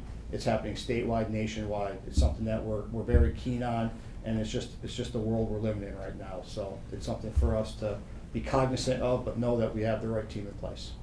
Thank you. And I think the final thing that I would add is thank you, Chief. You know, the feedback we get is so important, and I can't stress that enough. Like when the community has a question, I want to hear it. I want to respond to it. I'm not going to do it on social media. I'm not going to hop on and try to dispel every rumor. But if somebody hears a rumor, I don't mind email. Send me an email. And that's kind of you know, the stance that we've taken from a safety lens is that we are transparent. We want everybody to know what we do good and what we do bad and how we're making it better. And so that's kind of where I'll land with that. And so I think with that, I'm just going to turn it back over to the president and whatever questions you may have. Thank you. And before we do that, I do want to introduce Community Liaison and Police Officer from Rochester, Rochester City, Moses Robinson, who's a guest with us today. Thank you. Thank you very much. It's an honor for me to be here. So, come on, Moses. Thank you. It's truly, absolutely, truly an honor, President and Superintendent Cotto. It's really an honor to be here and to hear a lot of what's going on. And I actually heard, my name is Moses Robinson. I'm from the Rochester Police Department. I'm the Community Liaison Officer. A lot of times I like to look around because we make eye contact with each other. Now, this is out of love, this is out of respect, this is out of brotherhood. Yes, I got you. Keep your focus up front, right? But what's interesting about listening to the presenters, the presentation, what's really interesting about hearing all of this is that you guys you're doing it. You guys are doing it. You are getting there. I mean, we come from a Rochester school district of 30,000 students. You know, 6 to 8 different high schools and elementary schools. And we have had our share of tragedies. And one of the tragedies, I'll never forget it, which really changed in 1994, 1994, 95, 96, when across the country we started seeing active shooters going into schools and killing kids. And that thrust the level of school safety to the forefront across the country. School resource officers, collaborations between school districts and law enforcement to get into schools and say that we cannot allow our children to get hurt. Columbine and different schools across the country saw this was absolutely necessary for us to get ahead of this and make sure that the school is conducive, it's climate that schools don't want children coming into schools and hurting other kids and killing people. This was really important. So I just want to say this. In comparison to what we're seeing in Rochester, New York, and what you guys are doing here now, you're getting there. And you will get there. I hear the positive interaction between students. I'm listening to restorative justice practices that brings not just law enforcement into the forum and talking about social mental health, but it also talks about starting the day with positive interactions, finding out what's the social emotional conditions to the children when they arrive at school, what are the indicators that those children have slept or have eaten or those kinds of things. That's what I'm hearing. What I'm hearing in this forum right now is that this district is moving forward to make children the business of educating and investment. And that's what we're doing in Rochester as well. Is it perfect? No, it's not perfect. But what I've showed the president, and I talked to Superintendent Cotto about, I showed them pictures of things that kids have brought into Rochester School District. And you have to see, we're focused on weapons like guns and things of that, things that, could cause penetrating trauma in terms of weapons. But those weren't the only things we saw. If you get a chance, we have opportunity, I'll show you what that looks like. So we're talking about cross-system partnerships, This is what I'm hearing. This is phenomenal.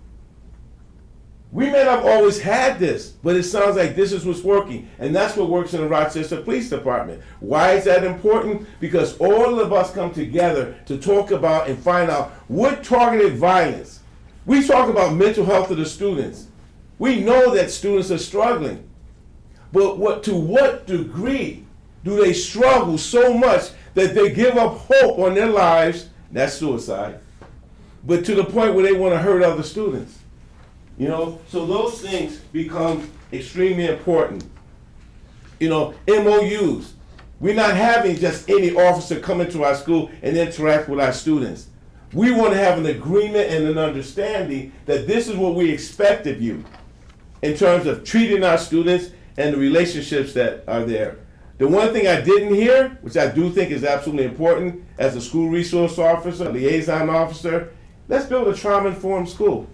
Maybe we don't necessarily call it that in terms of, but we're teaching the staff, we're teaching everyone to look at the indicators and not just look at students and say, hey, what's wrong with you? What's wrong with you, man? No, it's what happened to you. What's going on? So I hear that. And lastly, what I want to say, and this is an honor for me, because I'm learning as much as I'm giving, and I want to thank you, Mr. Russo, and I want to thank you, board, for having the honor of me being here. But in particular, I want to thank the community that's behind me. Man, y'all doing y'all thing.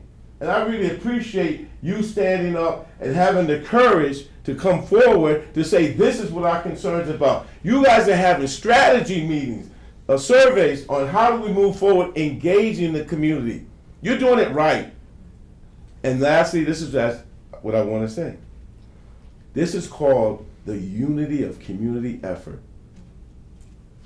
This is a partnership. Because in reality, at the end of the day, and I just want to say this, I'm not trying to scare anybody, but we are law enforcement officers, and our job is to be an expert at being law enforcement officers, and now that's come with school partnerships and safety. We have to be experts when it comes to stopping kids who want to go into school to hurt not only a student, but vicariously in certain ways, maybe even a staff member who is trying to help. So our job is to make sure that gun, as you talked about layers, the first layer is to stop that kid from getting into the school. Because I'm going to tell you something, and this has been shown statistically across the country. Once that kid gets into the school, they own the school until the police gets there to stop them. Hands down, they own the school. We want to stop them from going into the school, or anyone going into the school, because the school belongs to us, and those kids are ours. Thank you. Thank you.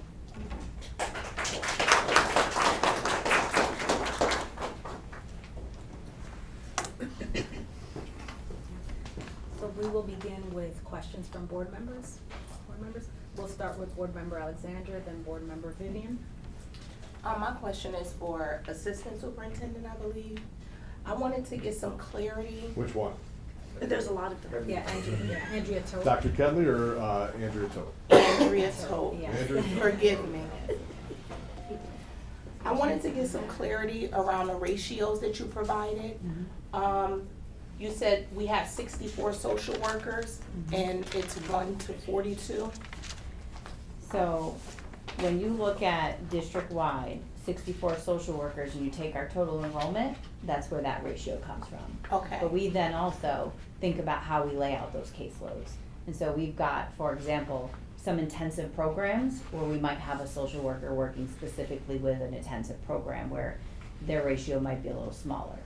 Okay, so we've heard a lot, as a parent myself, and we heard a lot from the parents these last couple of days, last couple of weeks on resources, mental health, supportive services. My question is 64 social workers just doesn't appear to be enough as far as capacity. We have 26 people in the high school and just 64 social workers. That 1 to 42 ratio kind of doesn't make sense to me a little bit. Was it 1 to 142? 142. Oh, 142. Okay, thank you. So with the large, that brings me to my next questions, and I appreciate the overview and all of the work that the team is doing. But with the large ratio, how do we ensure the quality of the supportive services are in place? How do we support our staffers from burnout and anxiety with the large ratios? And because we have the national standards in place, does understanding our capacity and the ratios that are in place, if they meet the needs of our district? Sorry, that was like a three-part It's okay. question. I think one thing that we do is try to make sure that we bring the groups together for collaborative, like professional learning opportunities where they can talk about best practice, including things around self-care. I think, you know, what I heard him talking about around trauma-informed care, that is something we have focused on as a district for a long time.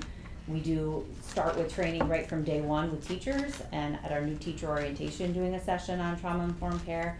I think we also have a lot of things we partner with HR around EAP and making sure we're always thinking about wellness and things that we can make sure our staff are feeling their best. But I get interviews who come in here for social work, for example, and they'll look shocked when I tell them we have 64 social workers. So I do think that it also, we don't have a lot of turnover in our social work group.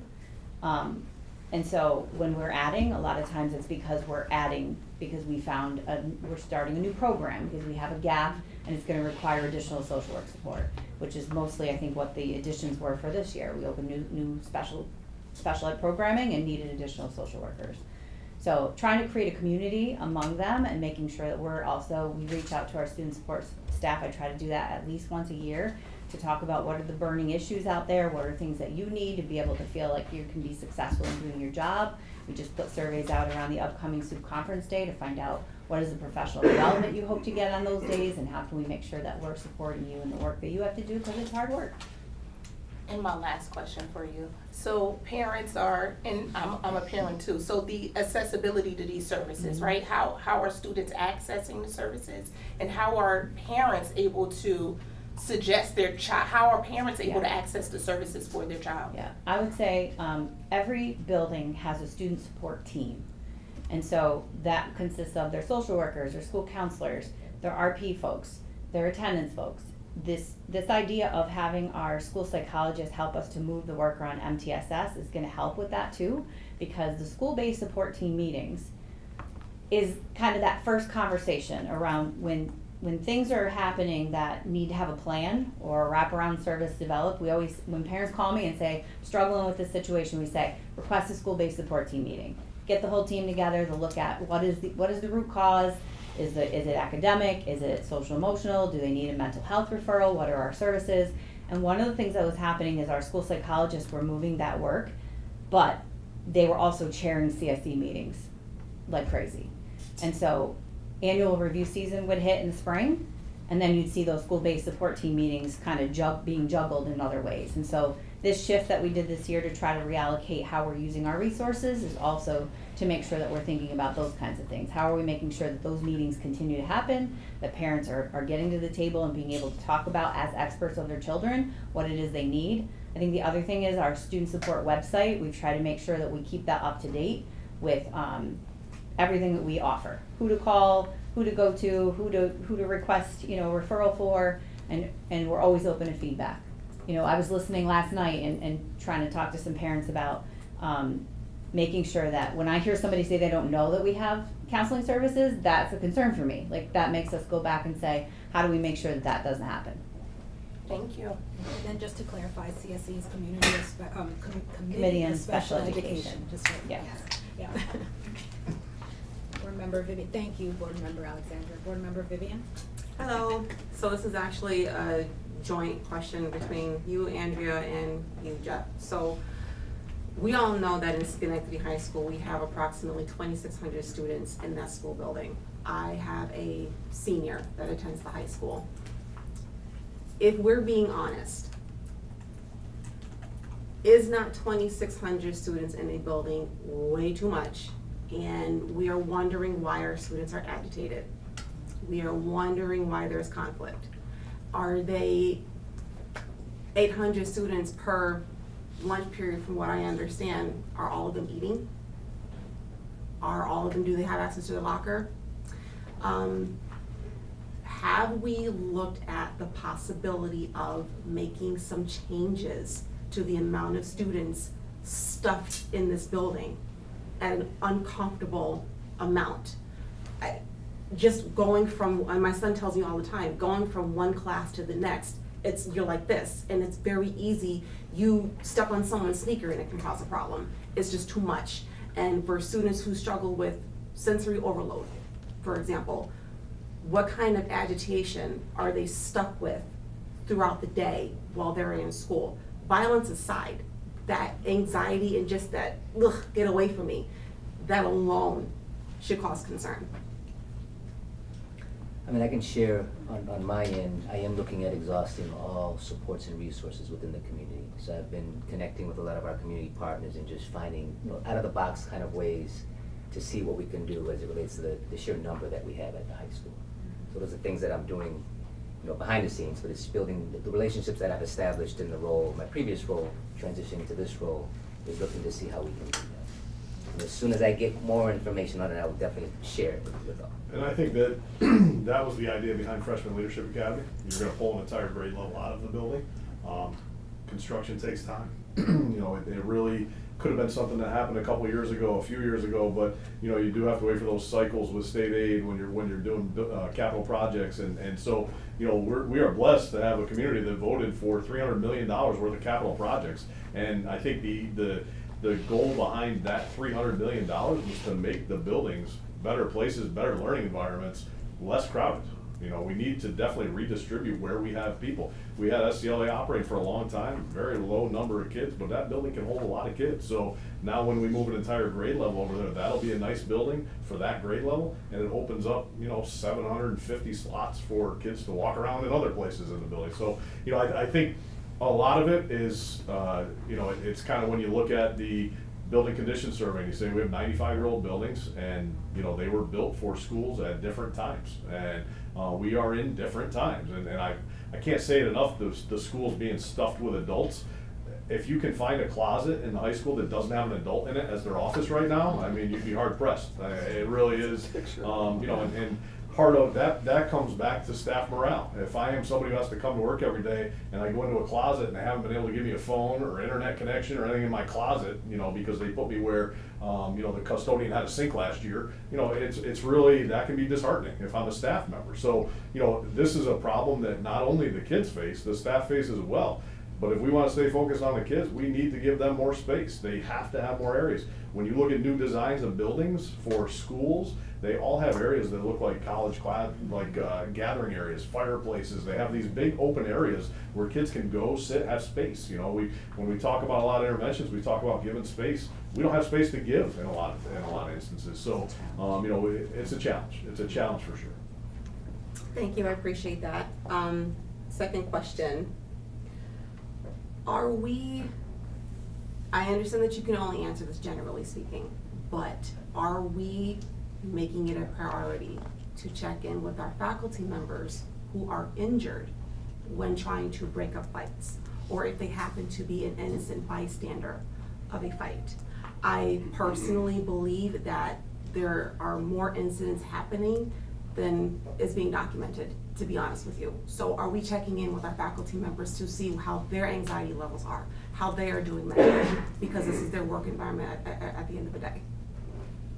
Yeah, I mean, I think about events and the circling up process and being able to repair harm and really making sure this is where some of the work of our RP group come in. And I think about the planning Dennis did after that incident. We have to think like that. We have to think about how do we respond, how do we make sure people are taken care of. There's also sometimes I see like this informal buddy system in the schools where you kind of have that one person that you look out for as a staff member with someone else, and so formalizing that in some way could be nice. But I think it is something as a community we got to look out for each other, and I do think that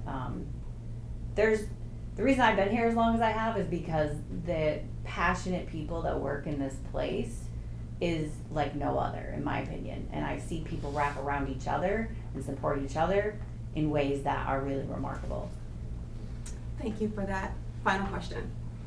Jeff, at the last meeting that we had when you gave us this safety presentation, I asked you this question then, and I feel like in light of recent events, it's appropriate for me to ask this question to you again. If, God forbid, something tomorrow were to happen, a tragic incident were to have occurred, would you be able to look at the parent of that student who was critically or God forbid fatally injured and say to them, I'm sorry this happened to your baby, but I'm confident that we did everything possible to help prevent this from happening? Because listen, let's be honest, a student was stabbed. Thank God it wasn't critical. Thank God it wasn't fatal. It could have been. We have to look at this honestly. It could have been fatal. And it should not take one incident to prompt us to have this conversation.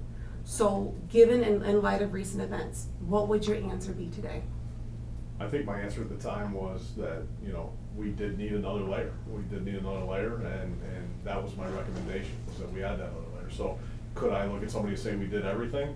You know, there's always more you can do. There's always layers you can add. I don't think anything that has happened has changed my faith in the fact that our systems are working. I think that we are able to see what happens. We're able to identify, we're able to put wraparound services in place.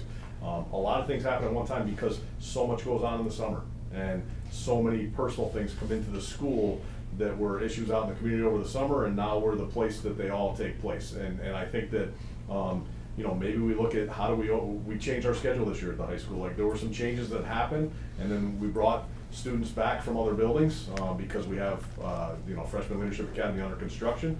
So we added some students back into the, I think we heard from some parents who said, my student went to SEL, they were being super successful, and now they got pulled out of there again.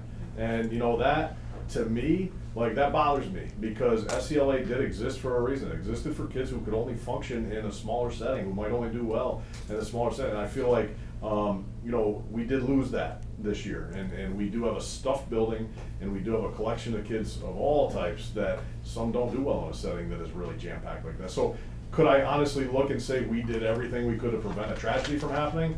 There's other layers we could add, for sure. Thank you. Thank you, Board Member Vivian. Board Member Amanda? So one of the things that I've been thinking about in this whole, the course of all these conversations and the feedback that we've gotten is, it's hard for me to even imagine what has to go through a child's head to think, I need to bring this weapon to school. So whether it's just for protection, I've heard a lot that, you know, sometimes a student, you know, from point A to point B just doesn't feel safe, so they feel like they need to protect themselves by bringing a weapon. I don't think that's, you know, at the end of the day, weapons should not be in school, but it helps you understand a little bit the why. So, and I don't know if this is a question that you guys can answer, maybe I'll call it and I wonder, but, you know, maybe it's worth reconsidering our transportation policy. And I know the state only requires having, I think it's within a mile. We don't have to provide transportation for students, but it might be worth revisiting that and reducing that distance in order to help, you know, give students a safer method of getting to school other than being forced to walk, or, you know, I know sometimes, a lot of times parents probably give their kids a ride to school as well. But for those who don't have that option and walking the streets to school, like maybe offering that transportation or having a special request put in for transportation can help reduce some of that fear. Yeah, right now they can request a hardship for transportation if there's some underlying situation. We have a meeting monthly, we go through all of the requests, we talk, and we try to get to that root cause and figure out how to make sure the family has support. So we have granted some of those if there's a situation like that that really is requiring a student to have some transportation in order to be feeling safe to get to school. And I think, to kind of speak to it, we have been trying to break that culture. Mm-hmm. And I think, you know, 3 years ago, every principal at the high school had a collection of knives and weapons in their drawers. And they would take things away, and the excuse was, I need it for on my way to school. And sometimes they gave them back at the end of the day. And that was a culture that existed at one time. We don't do that anymore. Anything we get, we all know about, it goes into a box, it gets secured, we get rid of it. You know, I think we've been trying to break that by working with the community. I think, you know, I think there are community folks here that can speak to it, but, you know, the chief mentioned it. There's a rise in weapons nationwide, you know, with youth. And so, you know, how do you break that cycle when they're thinking they're defending themselves, but the reality is they're kind of adding to the, and I think that the last time we were here, we did have one of the presenters from one of the weapons detection systems say, you know, student might put a gun on their person because they want to have protection on the way back and forth to school, and they get into an altercation at school, and just because it's there, they pull it out. We don't want that to happen. We don't want them to think that they're carrying something to protect themselves when it could be something that causes much greater harm than what it was ever intended for. We had an incident with a taser last week, or the beginning of this week, I honestly don't remember. But somebody reported, I saw kids at a bus stop playing with a taser, and they called the school. Before the bus ever got to school, we had the list of kids from the stop. We pulled all the kids off the bus. We have a description of the one that was playing with it, and we got it from them. And so our systems are working, but then, when that type of situation happens, it instantly becomes really, let's beat up Schenectady online, and they're hiding it from us, and they didn't tell us. I can't defeat that. So I think that we're doing the best we can to build on our systems. We're trying to create a culture where kids don't feel they have to defend themselves with weapons, and we're trying to encourage the community to buy into that, and don't tell your son that he needs to have a weapon to defend himself. That is another piece of it too. We talked about that last night. Thank you. Board Member Amanda. Board Member Jamaica. Sure. Thank you to everyone. I thought I was next. Oh, I didn't realize. I thought we were going that way. It's fine. Okay. Thank you for the presentation and for everyone that spoke. You're hiding behind the door. What I hear is, one, we have systems in place that are working. And I don't think we say that enough. But I also heard you mention the fact that the population of the high school has increased significantly because we closed SCLA, and now we have much more kids in the building than we had before. But next year, we won't, correct? Like, Leadership Academy is expected to open. The current target would remove approximately 650 to 700 kids from the high school next year. Do we know the rate of increase of conflict from last year to this year, or any trajectory if we've seen, and could possibly look at the potential of it being the number of bodies in the building? Because I think everyone agrees there's too many kids in the building, right? And if we are, one, already doing all these other things, and you keep talking about the wonderful relationships, and the reason we knew about this taser was because people told us about it and all those other things. We're about to take a bunch of children out of the building and decrease size. Are we not also already moving forward with changes that are going to increase safety inside our buildings? We certainly are. Like, we can't ever stop increasing safety. It has to stay a priority. Everything that we do, I have to build every layer so that it's not dependent on the last layer. So even if we chose not to move forward with weapons detection, there has to be more layers coming, and whether it's for social, emotional, mental health, we need to just keep building, because we're never going to be at a level where we feel like we can cover everything. And I think that we did identify in a lot of the situations, we do have a certain group of students that, in large part, they're kind of overage for their grade level, and they don't have enough credits for where they're at. And so the program that we've been offering them is not working, and we need to find what is it that's going to work for those students. Because we definitely, and Andrea can speak to it better because she did the research on this, she pulled some numbers as far as those involved in incidents and what's going on, and what does it look like, because one of the rumors that went around was the SCLA kids are causing all the problems in the high school. That's just not true. And I think we heard that loud and clear last night. The parents are pretty offended when you say things like that. Absolutely. And Absolutely. I'm really, I'm glad that there were people there to defend that last night, because we didn't think that to be true from the start. Because in the beginning we might have thought, maybe, but then when we did our research, we realized that's not the case. What we're seeing is that kids who traditional school has not been working for aren't being given another option. So they're hanging out in the hallways and they're having problems. And so they're the ones we have to wrap around, and they're not always receptive to the wraparound services, and they're not always receptive to the restorative pieces. So what is the program that's gonna work for them? I don't know, but they are part of the crowd in the high school. And oftentimes I'll hear Mr. O'Mealy say, we got a 5 to 10% problem, with kids in the high school. You got 2,600 kids. You don't have more than 200 that are causing the majority of issues that go on in the building. So how are we reaching them? And I think that's kind of where we're at right now, identifying how we deal with that. And I think Dr. Cotto spoke to some of the other spaces, and you know, if there's anything you want to add to that.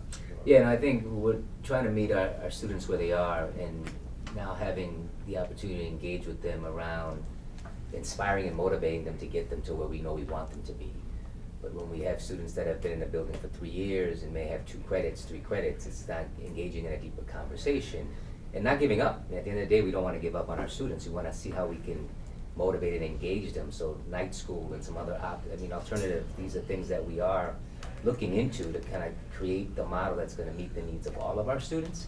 And Andrea's done a phenomenal job just starting to look at that data and look at that population of students, and then, you know, again, get an understanding of what's the impact. You know, why are these particular individuals struggling and wrapping around? I mean, all the supports that we do have are the supports that we will continue to utilize, even with the students that are, with all of our students, but more importantly, even with those that we know have not necessarily seen what they can be, because they're coming into the building with 3 credits and hanging out in the hallway. So it's talking to Dennis Green, let's pull them in and have a conversation. It's been 2 weeks of school.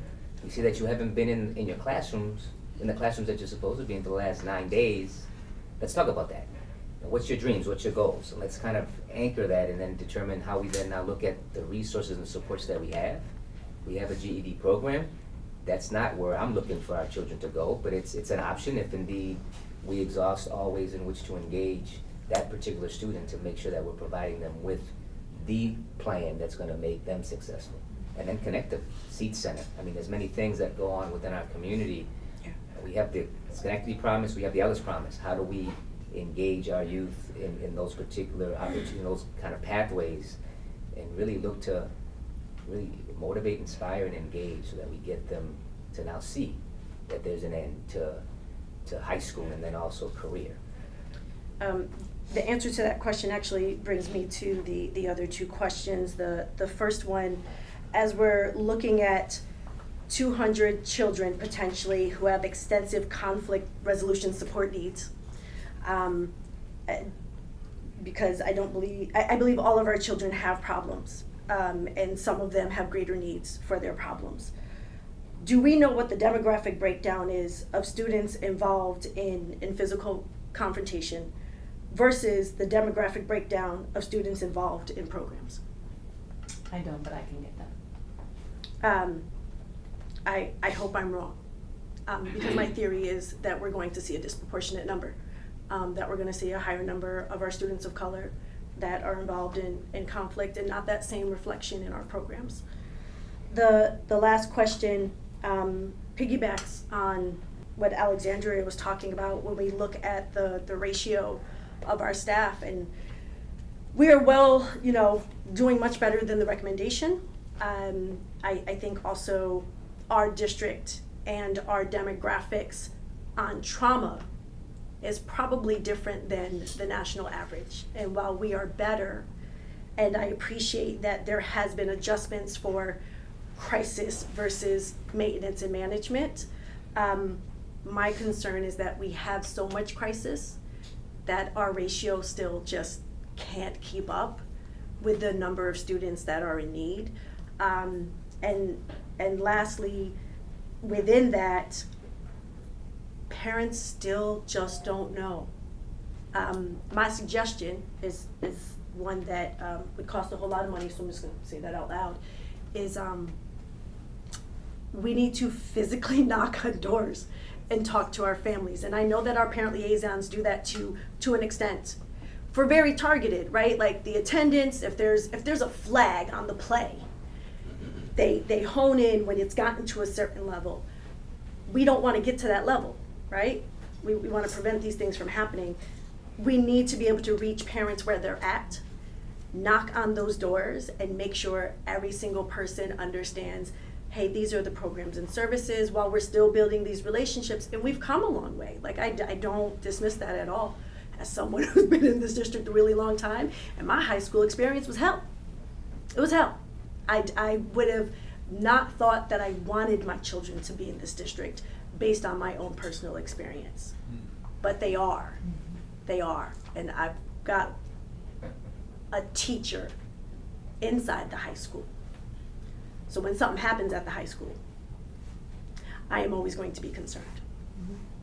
And then I've still got 2 more babies to go. And so I want us to have that intensive support for the 200 kids in the high school that need conflict resolution. Because again, what I'm hearing from you is the needs of the students for us to be safe isn't going to be fixed by weapons detection. That's all. I don't have the answer, Jamaica, but with the formation of the IE department 3 years ago, that is a huge part of why it became what it is. You know, my colleague right here will go anywhere and everywhere. Yeah. If the need is there, he can. He was able to go to the hospital with the family of the stabbed victim, right? And be there to help, to talk about it, and to also help make sure that we didn't bring the issue back and have continued escalation. But knowing that they have the support of members of the team within the school environment to help. We're far from perfect. We're continuing to receive all of this feedback to grow, as everyone's acknowledged and admitted. Yes, there's a lot of money and time and energy around that, but I also think that's a lot of what we're trying to operationalize a lot more, is to be able to do that door-to-door knocking and to get out there. But it takes more than just the people who are employed in the district too, because we also want to remember we're here for the teaching and learning components, and get back to that too, knowing that the mental health piece is a key piece that has to be healed for us to be able to get to those pieces. So yes, and absolutely, as I mentioned, I know staff are already doing that, and it's kind of who Damani is. Like, there is no words for the amount of value that you bring to our community every single day, and the love and support that folks feel. So do not for a second, like, no one can misunderstand that. The thing is, we haven't figured out how to clone him yet. well, I don't know that we want to either, but to be fair, we got to hear some of that too from the group last night of wanting to be part of that solution. Yeah. So I do think that's feedback our department has already taken to say, how are we gonna also now create those atmospheres to give the proper training so that we can go into these spaces and have these conversations and be branches to the district, because we're all serving the purpose of our students. We didn't mean to cut you off. You're saying more nice things about me. Offline. That's it. Offline. Nah, offline. I got you. Can I just say something too? And I think that it's important that you recognize that, you know, until a lot of people are willing to do a little, then a little bit of people have to do a lot. That's where we're at right now in the district. And I think that, you know, we're talking about our different departments and we're talking about safety, but there's not one job, one role in the district that doesn't involve safety, right? And I think that leadership has been really intentional about prioritizing it to say, hey, I know that we have these initiatives or things that we're working on, but we'll redirect staff such as myself and other staff members, so free us up so we can go into the community and talk with parents and talk with community members. But we also have to leverage the strengths of our community right now because these are all things that are great in moving forward, but there's an urgent need right now. So the way that we can respond right now is to do what Dr. Cody was talking about, reaching out to our community partners, recognizing that this isn't a school district problem, this is a community issue, and sometimes these problems manifest within the school district, and we don't want to own that alone. And the same way we don't want the things that happen in the community, we don't want the community to own that alone. So, you know, we just have to kind of leverage on what's existing in the community now. The parents that came here and shared, I appreciate you guys so much. A lot of them have, you know, we've worked with them in situations and we're able to resolve situations. And that's another thing, we don't get a chance to count all the things that we prevent. That doesn't make it on the data sheet, but it's deeply personal for me as someone who lives in this community, from this community, have worked with a lot of the people that are here in different capacities, and a parent who has my babies walking the halls as well. I just need you to know, we absolutely love your kids and are going to continue to do everything we can to keep them safe. And we are not going to be perfect, but we are going to require, this is what's going to require what's necessary, not what's fair, not what feels right. None of us even want to have this conversation, but we're going to look to the community to make sure that you guys are partnering with us in a way to where I can get those phone calls and say, hey, I saw so-and-so and so-and-so beefing on social media. Then we can sit those kids down and prevent some of these things. So we are gonna lean on you. And being that you came here and signed up to talk today, that means that you are now a volunteer in the district. And Thank you, Damari. And board member Kathy? I'm going to take a slightly different direction. This is a pretty straightforward question. Dr. Kedley mentioned the TCIF training that would be available. How would parents, community members and so forth indicate or let you know that they're interested in doing that? What way of communicating will we do for that? I think we'll use the avenue of our parent liaisons within the school environment, so that's one of the ways in which we can have close connections, and we'll go out on our blast with our social media for people to sign up. We're gonna offer a couple of different options, whether it's a few nights a week that works for people, some Saturdays. The overall training, I think at minimum is like 3 days worth of time to really cover all the content. So it is a commitment, but again, it's a comprehensive curriculum that really gives you an understanding of here's where our baseline is and here's where they can go into outburst, and we want to help them get back to recovery. But we don't want them to just recover. We want them to recover with now new skills and understanding of what's happened, so that they can understand it the next time they find themselves in that situation, which is a lot of what TCIS is, but it's going to bring it into a way that our families feel fully equipped. They don't need to have the degrees. They don't need to have a school understanding of what might be going on. They need to love their kid and be able to connect with their kid in that moment, right? Is there, just as a follow-on, is there a way that they could just sign up on the website at this point, Yeah, well, that they're interested in doing that? Yeah, before you have all the details worked out. Yes, fair enough, yes, and we can do that and make an interest known and start getting those names. That was a pretty basic question. Yep. Now I want to move to the $500,000 that came in the grant. Because it's pretty apparent that we need to do another layer of some sort. You have 3 of them that you identified in the presentation, the basic traditional metal detectors, the AI weapons detection, and then the third one is the evolve and so on that we had the presentation about. What kind of rubric or will you use to determine what you want to do, and how far will the $500,000 go in doing it? And that's kind of my basic question. So at the top of this slide, you see 4 different names: OpenGate, Evolve, Ronin, and Extract One. Right. All 4, I've been in contact with representatives. 2 of them have come out and done evaluations on our buildings. They help determine and assess what would be the need. Some of them, like Evolve, they have a pass-through rate of 1,500 kids per hour, so you might only need a couple of lanes to walk through. Some of them require an X-ray machine to go alongside them, which is again, AI technology looks much different than what we picture.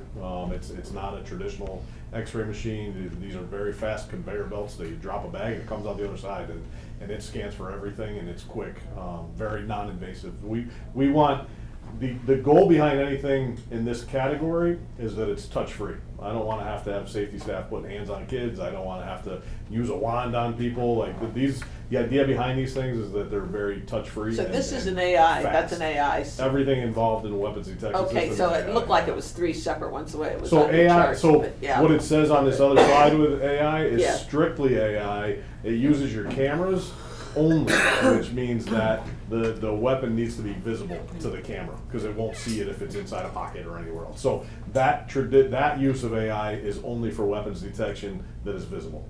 So you could put this on your existing cameras, and basically it could pick up any. And the idea behind it is, if a weapon is brandished in the parking lot, you'll have advanced warning that it's coming. And that's kind of the theory behind it.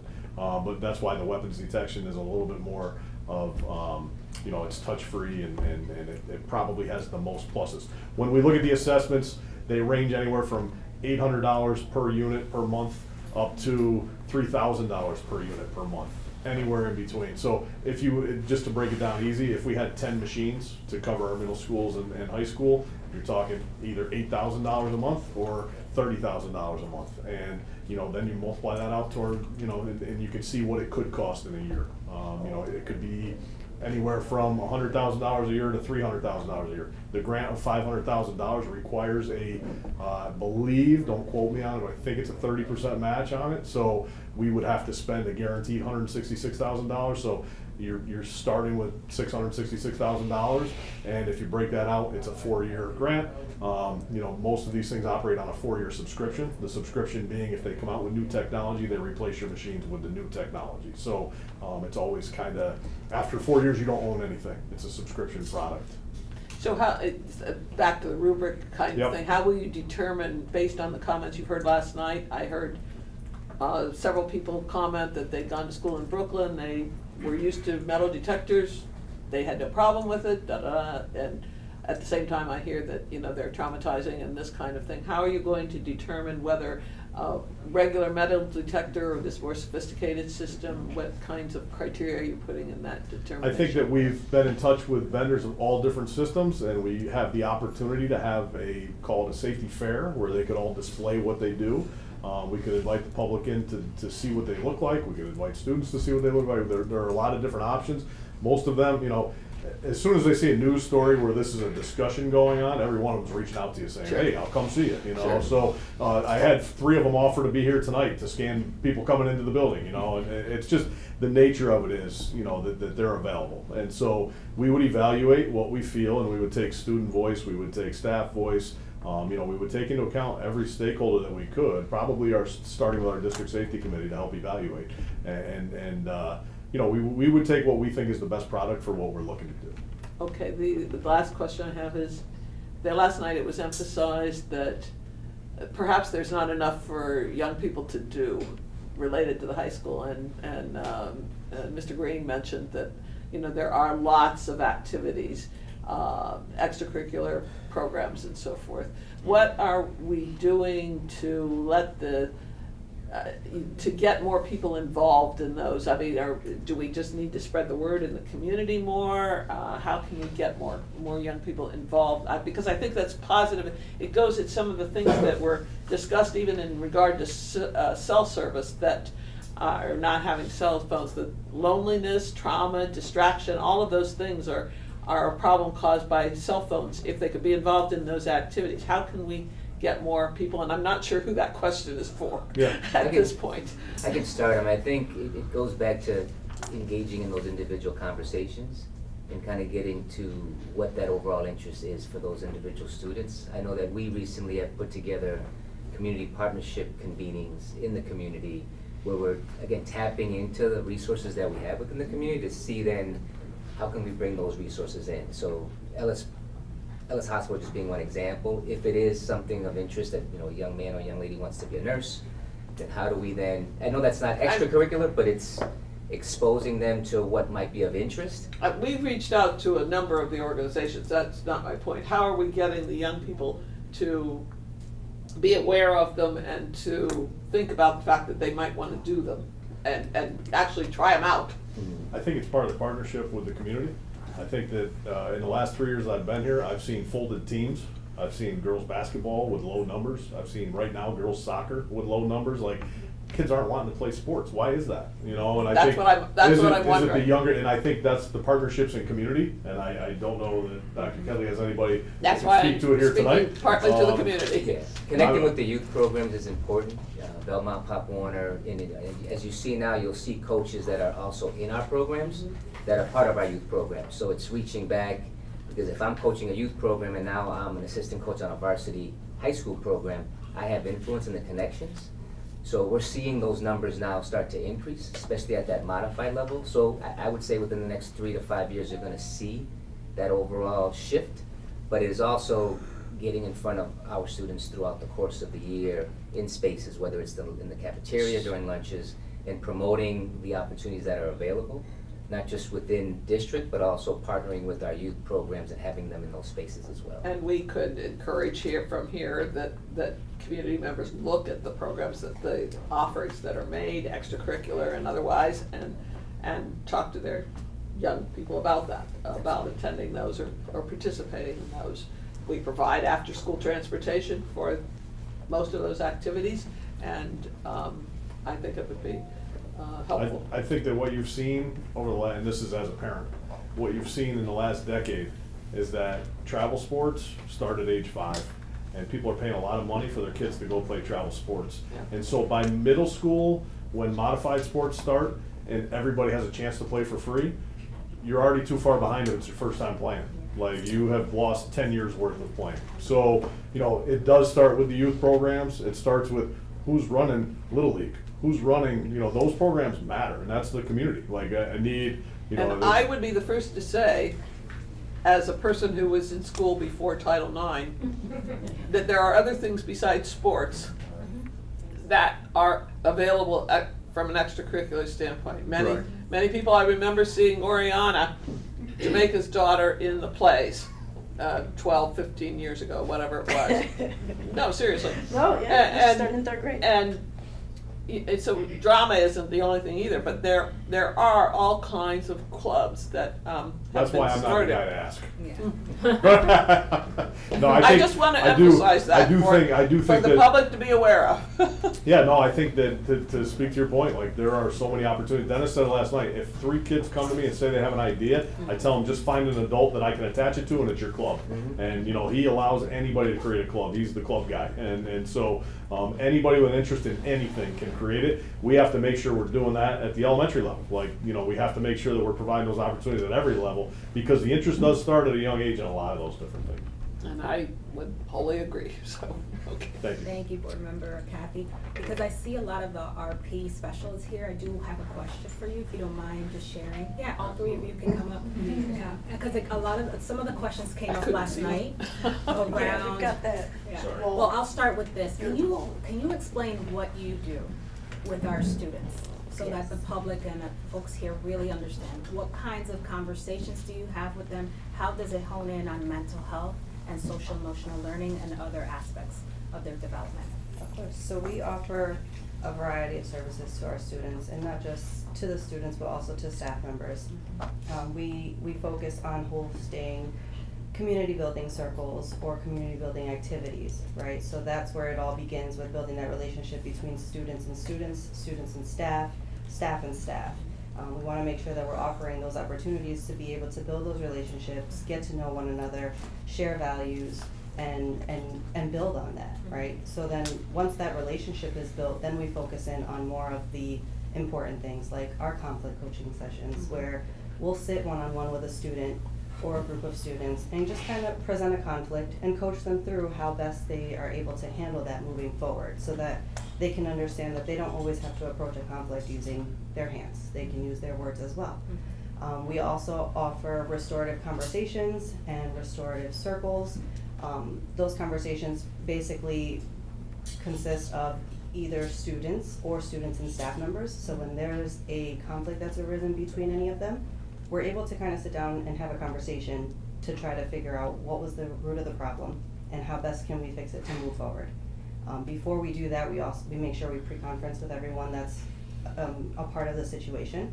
So we'll pre-conference with each individual just to get their side of things, see where their head is, kind of coach them through what the conversation is going to look like and what they're going to own in that moment and how best they're going to be able to fix it to move forward.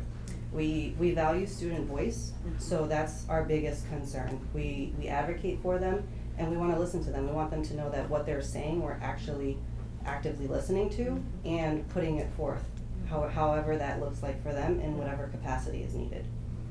We also offer pre-entry meeting support, so that way if a student is coming back from a suspension based off of a conflict, we're able to kind of give them that extra support and let them know, like, you can check in with us, we can do check and connects and make sure you're getting the support that you need. If there's anything that's missing or you feel like I need extra or I need more, or who else can I get in contact with, we want to make sure that we're offering those supportive measures as well.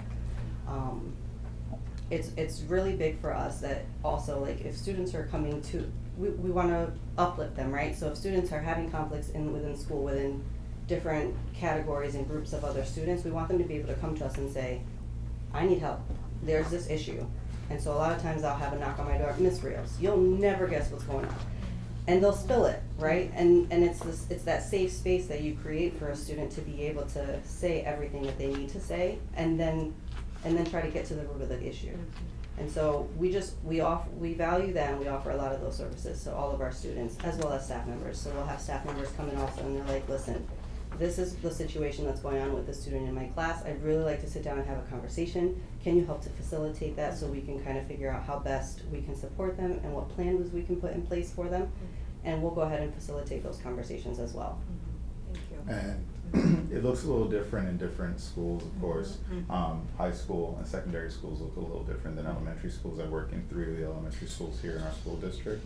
And of course, it's more about restorative practice is about relationships. To quote Honorable late Rita Pearson, everything we do, how we move through life is about relationships, human connection. And it's a matter of making that the forefront of what we do, making the mental health and the well-being of the whole person, whether that be student or staff member, a lot of what we do. It's a matter of showing people that they matter in these spaces, all of them. Even it doesn't matter what the concern might be.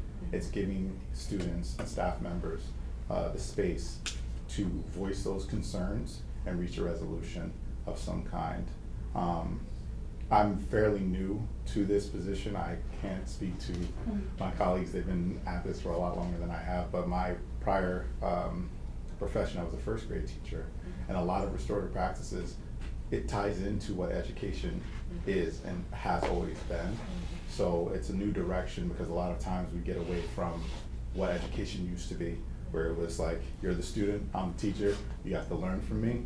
That's not how that works. And just as Rita Pearson said, kids don't learn from people they don't like. So it's a matter of really building those relationships so we can begin that transaction of information to our students, giving them the tools that they need so when they go off into the world to change the world that we have, it allows them to feel confident in what they've learned with us. Thank you. And so another big piece of that also is that with restorative practices, we're trying to shift from the punitive approach to the more restorative approach. We want to treat every situation as a teachable moment, because let's be honest, our kids are learning. They're kids. They don't exactly know how best to handle every single situation that's being presented in front of them. So we want to treat every situation as a teachable moment, and we want to be able to walk through those steps and let them know, like, this is how you handled it. How else do you think you could have handled it? And we want a lot of it to be cognitive for them, so we want to hear what their thought process is, and then maybe throw in some of our input. But we want to hear from them the majority of the time. Not only that, we also offer accountability projects for them. So like if there is a situation where, I just had some students who were hanging around a group of friends who were making some poor choices, and they decided they were gonna stick around, right? So we have an accountability project for them, because we want them to understand, like, what are your values? What are you are who you hang with, right? So we wanna try to teach that in that moment, instead of using a punitive approach and just suspending them. We wanna teach them the right way to do things and how best to make those decisions. And another piece to that also is those mediations. Those are important. And so we want the children to understand that, yes, we have conflicts. Yes, there are times where we disagree, or there's a problem, all right? But how can we fix that? We have to be able to have a conversation, right? We have to be able to sit down and discuss what's bothering the both of us and how it's affecting us, and how best can we fix that. It's that maturity piece that we're trying to help the children achieve by having those conversations. And the more that they do it, the more they even refer themselves to have those conversations, And so that's where we can really see the proof of what we're doing, is when the kids are able to come up to us and say, I need a mediation, I need to have a conversation with this person. And we see that a lot, and so it warms my heart when I hear everyone say, like, the processes are there, they're working, you're getting there, you're putting all of the right things in place. We are. And the kids they're starting to buy into it, and they're starting to refer themselves, and they're starting to, Ms. Rios, I did what you said. I took a deep breath, I collected myself, and I came to your office. And I'm like, all right, let's do it. Let's figure it out. We try to reach them on their level respectfully, and and set those boundaries. But we are definitely helping them achieve their goals in addressing all of those conflicts and then building those community pieces with their peers. So I have an I wonder, right? Because you did mention that many of the students are taking that initiative and coming to you all when they feel like they wanna have that conversation. My wonder is, are you, and this might be hard to kind of answer in that, my wonder is, do you see kids initiating that with each other on their own? Absolutely. Okay, can you? And so, Mhm. we do, right. Yeah. You want, so like, that goes back to that piece when they start doing it often, it becomes second nature to them. So a lot of our questions at the middle school level, because I'm at Mount Pleasant, so we'll ask them, what did you try to do to help fix this amongst yourselves? And some of them will be like, well, I tried to have a conversation with her and I tried to ask her, like, what's the problem? What's going on? Can you explain it? And sometimes it works, sometimes it doesn't, you know, because as kids, you know, your emotions are high, so they do need that facilitator to help initiate that conversation. But they do try it on their own at first, and I have to commend them for that. Sometimes it works, and so they'll tell us about it later, like, hey, I had a conversation with so-and-so, and we talked it out, and Miss Ross, we're good now. You don't have to sit down with us. And I'm like, oh, great. And I'll follow up with the other student, like, hey, so I heard you had a conversation, how did it go? And they'll be okay. But then there's certain times where they're like, I tried it, Miss Rios, not working, need your help. Tag you're it. Happy So, yes. Should we come on here? A lot of good things. Yes. So I think you all said it all. The only thing that I was gonna add is that I think we approach this work in a very strategic way. Like, I like to think of it as like building a house or something, like we're trying to start at the foundation. So most of what we aim to do is building community, giving children a sense of belonging in the school. And we don't just want them to relate to us, we foster those relationships in our building between students and other students, students and staff. And we believe and we've seen, when we practice, where if you build the relationships and you build the community, then you have less of the conflicts and less of the harm being done. And also, but conflicts will still happen, harm will happen, but when the community is built, we can work to repair that harm, and students are willing to do the work to repair the harm. I don't have like numbers in front of me to tell you, I'm at the high school, how many fights and physical altercations that we prevented just today, mediations, facilitating. When the students are in high school, when this work has been done from elementary, middle school, and high school, now we're starting to see the high school students facilitating their own conversations. We provide the space. Sometimes they just come in the room and they're like, I need to talk to you. You know, so it does happen where students are referring themselves and able to facilitate the conflict coaching and mediations. So at the tier 1 level is what we do, and all of our students have access to our circles, building community, check and connects with us. At the tier 2 level, some of our kids need this, is what we're doing with mediations, conflict coaching. We do restorative conversations where even a student can come to us and say, like, I feel like my teacher is not understanding me. I'm not getting what I need out of the classroom. I feel targeted. We facilitate those conversations with the student and the teacher. And then at the other end of that, the tier 3 is when harm does take place. Like, all of this work is preventative, but when it does happen, we do harm circles.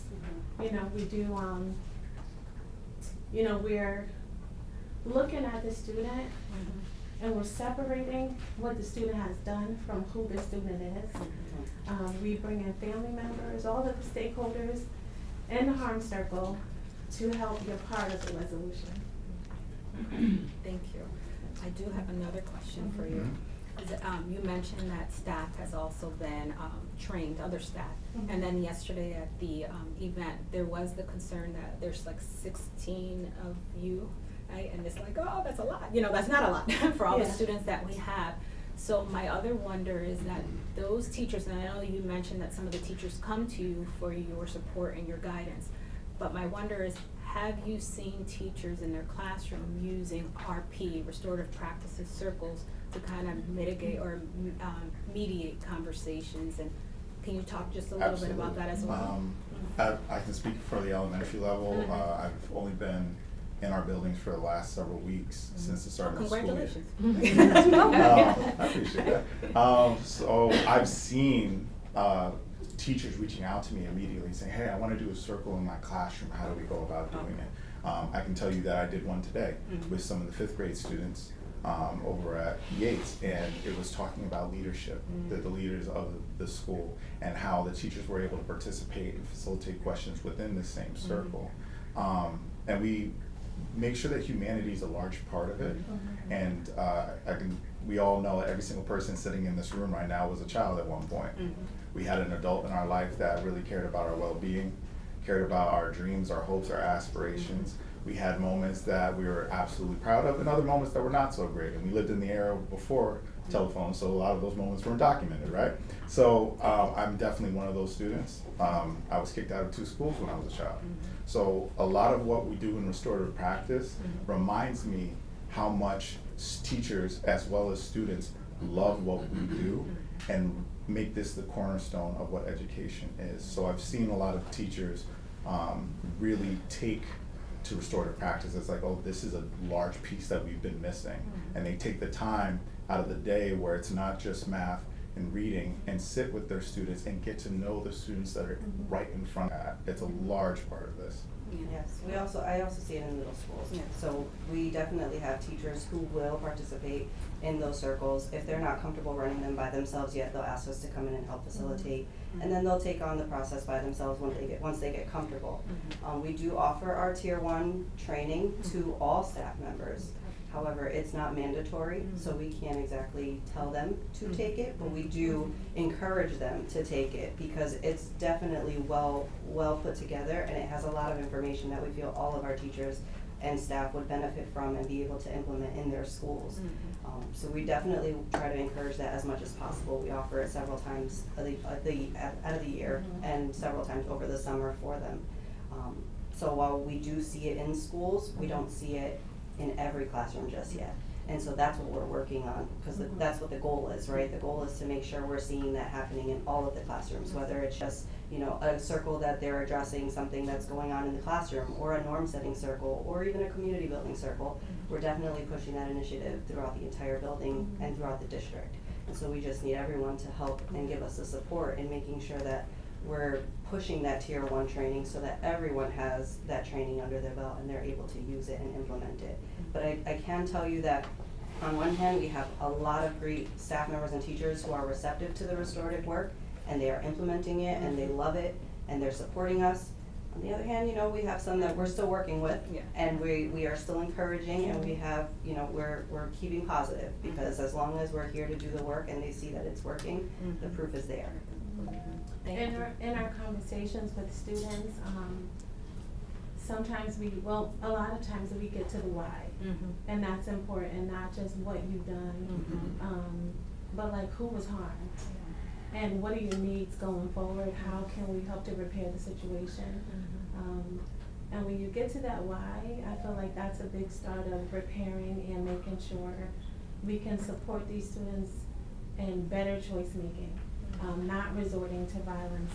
And sometimes it's just about given space, given voice, given an opportunity for students to come and express the why. So that's a big part of our conversations daily. What happened? How are you feeling in the moment? What were you thinking in the moment? How has this impacted you? How has it impacted others? And we also, I think one of the misconceptions of restorative practices is that we steer away from consequences and we're just kind of patting students on the back for wrong behavior, but that's definitely a misconception because a big part of what we do is teaching accountability. Right? So just wanted to add that piece. We invite people to come and join us for these practices, for these trainings. It's open to everybody. Yeah, and actually to that point, last night there was a parent who asked if parents can also be trained in this, and is that something that they can do in the future? Yes, we definitely. Very interesting. I know. Yeah. Thank you so much. I just thought it was really important for all of you to share because mental health and social emotional learning has been a theme that's been coming out a lot. And even though this is one program, we have many, I think it's important for those that are here, but also for the community to really understand that we are really looking at all the layers with our preventative measures, looking at mental health, social emotional learning, and what our students need. So thank you so much for being here. Absolutely. Thank you. Thank you. You're welcome. You're welcome. I am going to pause to see if anyone has any comments. Yes. Come on.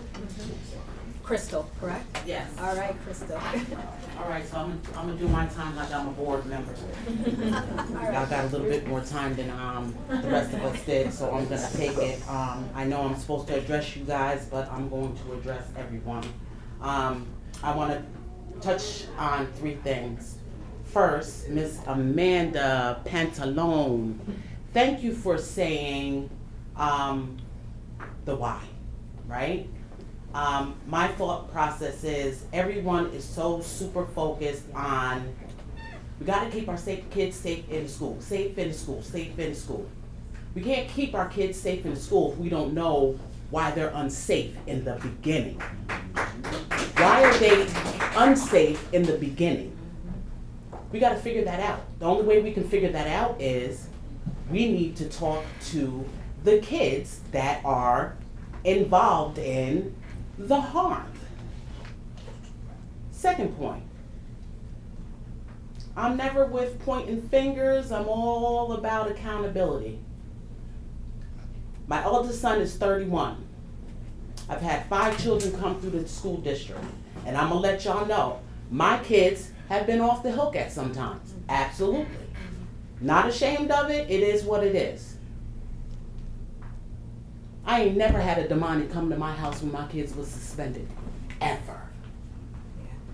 Nobody came and checked up on my kids, ever.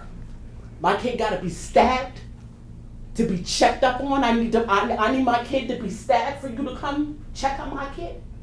My son's suspended right now, 5 days. Tooth went through his mouth. He got bit. Ain't nobody come check on my kid. You want restorative practices in the school, why don't you come check on my baby at home? He don't feel like he can open up within the school where his ops are. He don't trust the teachers. He don't feel like he has a safe space. Damani ain't coming to my house. Restorative practices ain't coming to my house. Nobody's coming to my house. My son is suspended right now. Ain't nobody come and check up on my kid and ask the why. He's not gonna tell you that in the school because now everybody's looking at him. There go that snitch. There go that snitch. He running his mouth. And then it's gonna continue and continue and continue. I don't know when this was implemented. I don't know when it has started. My son's 31. Ain't nobody ever come check on my kids. I ain't never been a part of a tier 3, ever. Ever. I've never been a part of a tier 3. Even if my son didn't want to be a part of tier 3. You want to know what? As much as my son has been into, because he's been through a lot. I don't know you. I don't know you. I don't know none of your restorative people. None of them. I know Mr. Green. I know Mr. Pina. I know all of the principals. I know a couple of the social workers. I know discipline. I know suspension. I don't know restorative. Not restorative from my son. Not restorative from me. Restorative, no. So Crystal, I will say thank you because you shared a lot of this with us yesterday, and I know that Dr. Cotto and the team, we are going to help and ask that why of your child because we want to know. And Good luck with that. Yeah. Well, we'll Good- try. I mean, We'll good luck with try. that. I'm saying good luck with Yeah. that. Well, But I think you would have more success, and I'm not saying that it could be done right now. I'm not saying that you guys have the capability with the amount of folks that you have on the team. But we can't wait till someone gets stabbed to come and check on them. Can't wait for that. My son got bit. I think that's detrimental. I mean, he has a hole in his mouth. I think that's pretty detrimental. You know, but I think that maybe, hopefully, my son thinks of home as a safe space where the mommy can come and say, hey, let's go and just, you know, get a $5 bag from McDonald's and talk about why. So that's all that I want. There was something else that I wanted to say, and I don't even forget it, because that whole thing just, that like really made me feel like that's the school that I don't like. That's where Crystal isn't. I'm gonna hold y'all accountable. I'm absolutely gonna hold y'all accountable, and I'm gonna say I feel like that's wrong. My son's not a problem. My son got problems. That's right. That's right. He's not a problem. He just got problems. That's right. I don't know what the answer is. I need help. Huh? I need restorative. Huh? I need a Damani. I need a Prince. Somebody. So Crystal, a lot of us. Yeah, we have your information, and we will have someone reach out to you. I think, yeah, we will have someone. Yeah, I mean, I think, Crystal, yeah. what you've shared last night and today, I mean, it captures a snapshot of some work that we have to do. And without a doubt, you're gonna get what you're asking for in reference to the support that you need. I hope so, because I'll hold y'all to it, and I might be knocking on your door. Yeah. Wanting to meet your young man. Yes. For real, I'll be there. Absolutely, absolutely. Like I said, I'm not laying blame. I'm not. Accountability. Accountability. Maybe I missed something. Maybe it was there and I didn't see it. I didn't recognize it. But I'm pretty good when it comes to my kids. Everybody knows Crystal and Sean is always at the school whenever there's an issue or there's a problem with the whole kids. We there. Couple of beats have been missed. So But we we'll can make fix sure- it. There's yeah, hope. Absolutely, absolutely. So- All I'm asking for is a little bit of hope. Absolutely. Thank you. Thank you, thank you. Any other public comments? Prince? Security. Did you talk about school safety? First of all, I just want to say good evening to everybody in their respective places. I've sat for the last 2 days just wanting to absorb and just listen to what's going on. And one of the things I will say is that there has been improvements. I can honestly say that there has been improvements. But I think it's one thing that we're forgetting is that policies is not the same thing as transformation to the heart. Right? A lot of our students are suffering, and we wrestle not against flesh and blood. It's the things that we can't see, right? I don't remember the president doing the same job as the soldier that's in the field out in the war. You have people in this community that will go to bat for this district, but you gotta make the playing field. You gotta open up the gates for us to be able to come in and have access in a way that says that you wanna be transparent and you wanna be authentic. There are untraditional projects that can come out of this district. It ain't nothing but 70,000, 80,000 people here. The school district is about a mile or two from Hamilton Hill and Mount Pleasant. We're literally right here. So the line of communication, if there's a communication issue, you have a film director that is from Schenectady High School that specializes in media. Media. You need to have mass media. We have to use what they're using. If the students is on social media and they are doing these things, right, we have to be able to communicate through mass media. I'm a product. I remember in 07 when I started in Schenectady High School, Schenectady was 5th in the nation for best fine arts. The school is John Sayles School of Fine Arts. The name of the school is named after a film director. I remember when Peg Normandin was there. I remember when Gary Comley, when Mr. Comley was there. I remember these people that put things when Bill Ziskin was there. And the Blue Rose Theater was rich. And I'm not saying it's not rich now because I don't know. I haven't been up there. When the programs was rich in the fine arts. I remember why.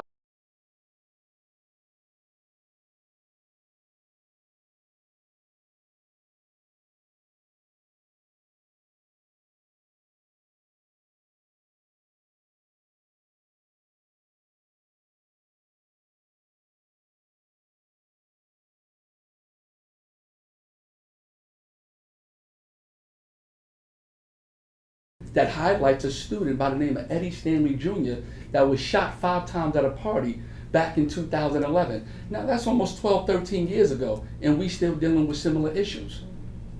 The real issue here, guys, is that you can create all of the policies that you want, but until there are projects that engage the community on a level that transforms our heart and our minds, guess what?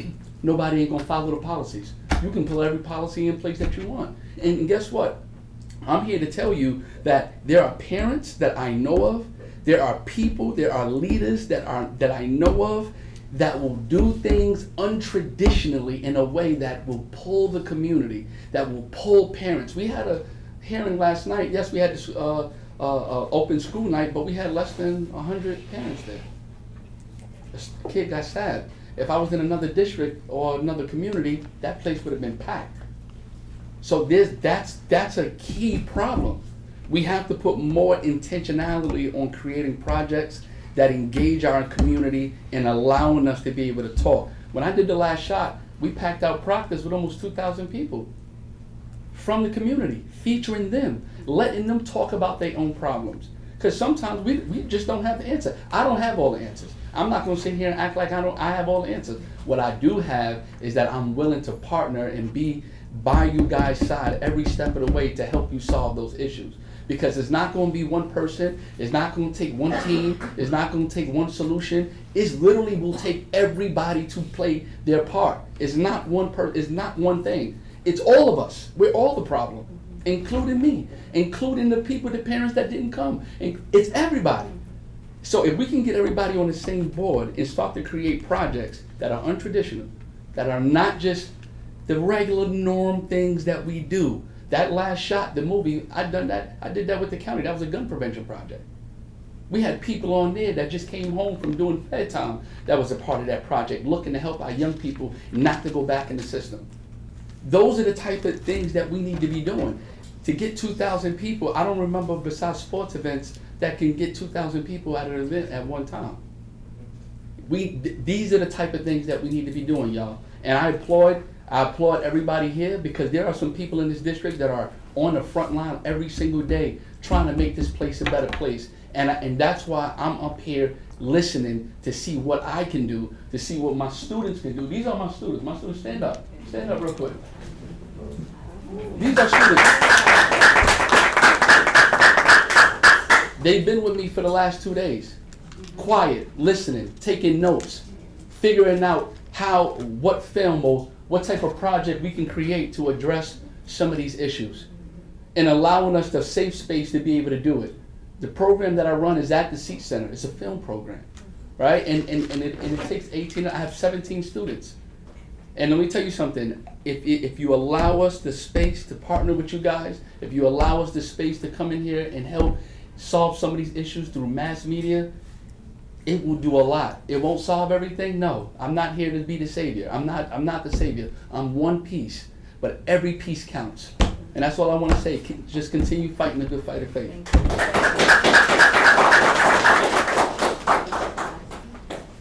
Any other board comments? Or public comments, should I say public comments? Is it Valerie? Valerie. Hi. I was thinking about and having comments and questions concerned on the AI technology that they're talking about, as somebody who's very interested in cybersecurity and hacking and privacy concerns. AI technology is such a new tech, and if these things are going to be like X-rays or can actually scan things, and these are minors, are any of these images going to be held in clouds? What is the privacy concerns and the bodily autonomy concerns of minors? What if somebody is sick enough to try to hack these technologies and then they get a hold of these things? And yes, they may not be it'll probably just be X-rays or AI kind of just, you know what I mean? The invasiveness of what the airplane, airport, I'm so sorry. Oh, that's okay. But these are the things that popped in my head. This is technology is moving so fast, and AI is still such a brand new technology. What are something glitches? Are you guys gonna hold students accountable if they're late to class because the system glitched, and then all of a sudden, because of the glitching, there's a big long line? Like, are you guys gonna make sure that they're not held accountable for missing classes and stuff like? But then also, again, that bodily autonomy, that privacy, security, especially with these images, what are these things going to be held in? How's the cybersecurity going to be strong enough to prevent any creepy, disgusting pervs from trying to hack and access any of these things? Like, we have to protect our children. And in this day and age, in the way with hacking is and how fast technology is getting, this is, I'm sorry, I know I'm coming up, it's just, okay. the way technology is going, AI is so brand new, people are getting so much better at hacking and finding ways of, I'm sorry, I'm trying to think of the proper technological terms, but like, companies they don't keep up with keeping their systems updated as much. Half the time, when there are privacy, like data breaches, it's only ever considered after there's a big scandal. Like, there are so many white hat hackers that go in and test things and try to, I'm blanking on the term, but they test it and then they actually email and let companies know of, hey, I was able to like breach this certain area, you might want to patch that up. Companies bury it. They won't actually acknowledge it until there's something big enough, and then they have to do it. So Valerie, to your point in your question, what happened, so Jeff today, the director, he showed different versions of what we can possibly, because we haven't voted as a board, of what we will select, what we may potentially select. However, what happens is that there is an explanation of each one, right? And some of the questions that you ask, we may be asking when we get to that point, because we're not even there yet. Yeah. So but we appreciate you sharing those questions, because those are things that now we can also ask if we get to that point. Because the thing is that even though Jeff shared those options with us, we haven't decided if we want to even go with those options yet. But, so I'm glad you're thinking way ahead of us. Yeah, I know. I'm sorry. It's just no, that's it. Listening to all that, it was giving me very. This isn't a school. This is surveillance. This is like prisoning. This is like what this. I don't feel like we're sitting here talking about a school anymore for education and helping people create a good life for themselves. This is feeling like just a lockdown prison, suffocating cage for these kids, and that's not what they should be growing up in. And the one thing that made me extremely happy and gave me hope tonight was listening to your guys' restorative practice team. And I want to see you guys support and put more investment into restorative practice and more like restorative justice. Do not put all your money and your investment into things like security, surveillance, and safety. Like, yes, those things may have their efforts that need to be done, but you can't solely just depend on security arms and manpower. That gets you nowhere. That is just authoritarian dictatorship, and that suffocates, and that will snuff out our children's light. We do not want to snuff our children's light out. We don't want to snuff out their creativity and their autonomy and their ability to become and blossom as their full, beautiful selves and be the positive change in the world. That these children are our future.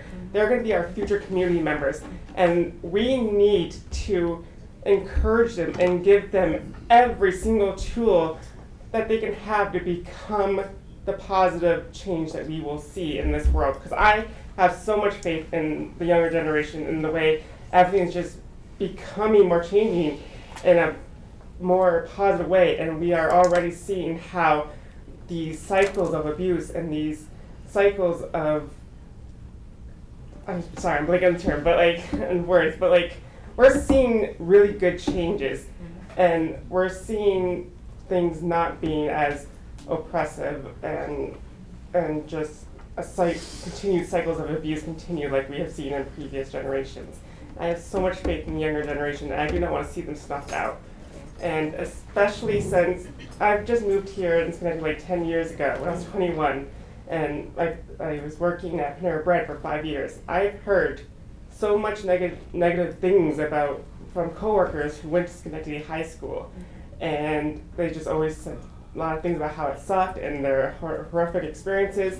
And now I'm 31, here we are 10 years later, and what are we talking about? What are we discussing? A stabbing, another horrific event.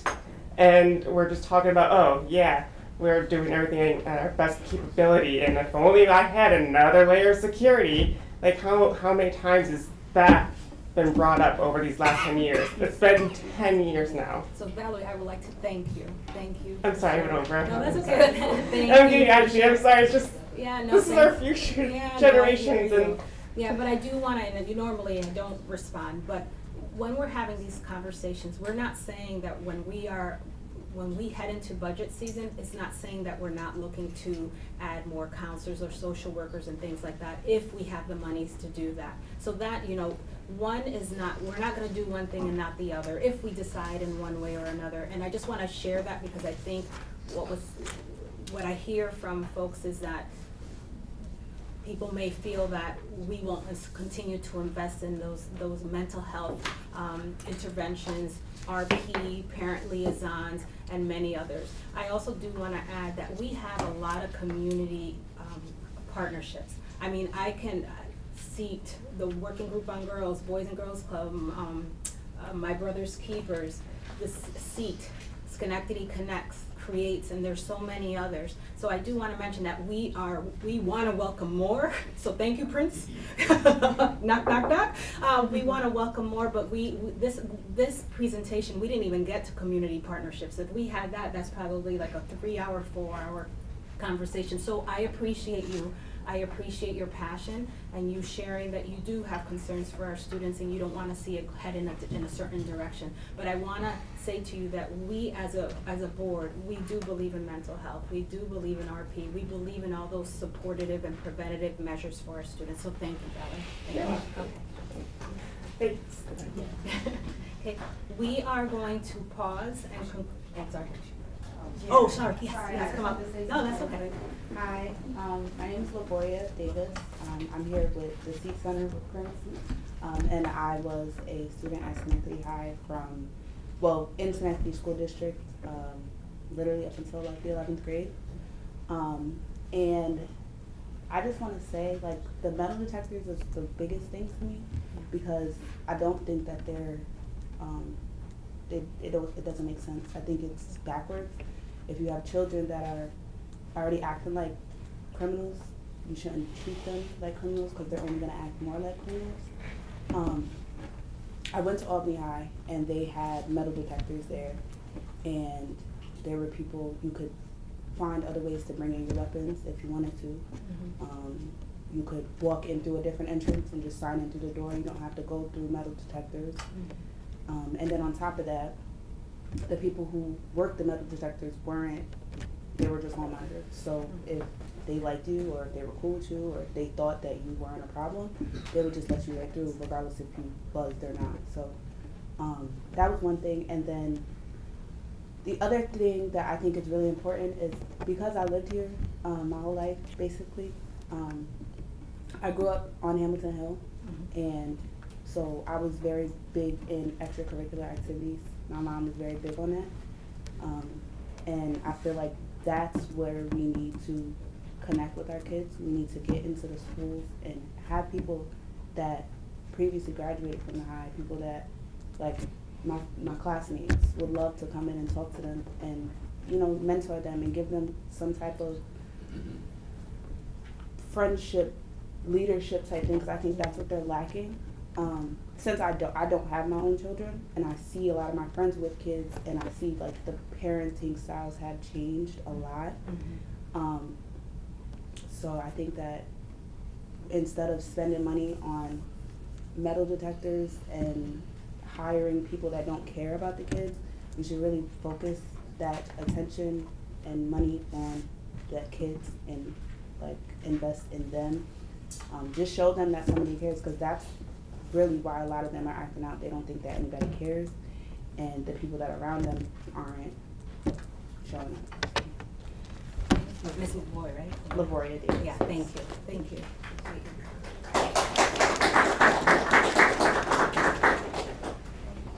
One last comment from anyone?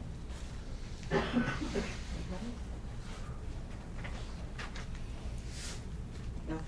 I want to thank do you want to come up? I guess I'll make a quick comment. Yeah, if you don't mind coming up to the podium. I go up here? Yeah, go ahead. Okay.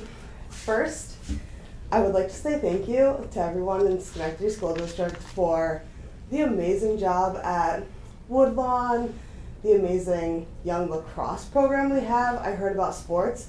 There is like a K through 12 girls lacrosse team, which is amazing, which everyone should join. The swim team, like the whole swimming lessons that we're doing. So many things that kids could get involved in. I do think it is concerning when people aren't getting involved in those things and we don't have enough players to man like modified teams or JV teams when we have such a large district. That should not be a concern. So, but I do love Schenectady has so many great things that let students shine, like the step team and piano recitals and so many things that like when you watch the kids, you're like, that is their thing, and Schenectady gave them that opportunity. So I'm very, very pleased with all of that. Love Schenectady School District. Love the city as our campus.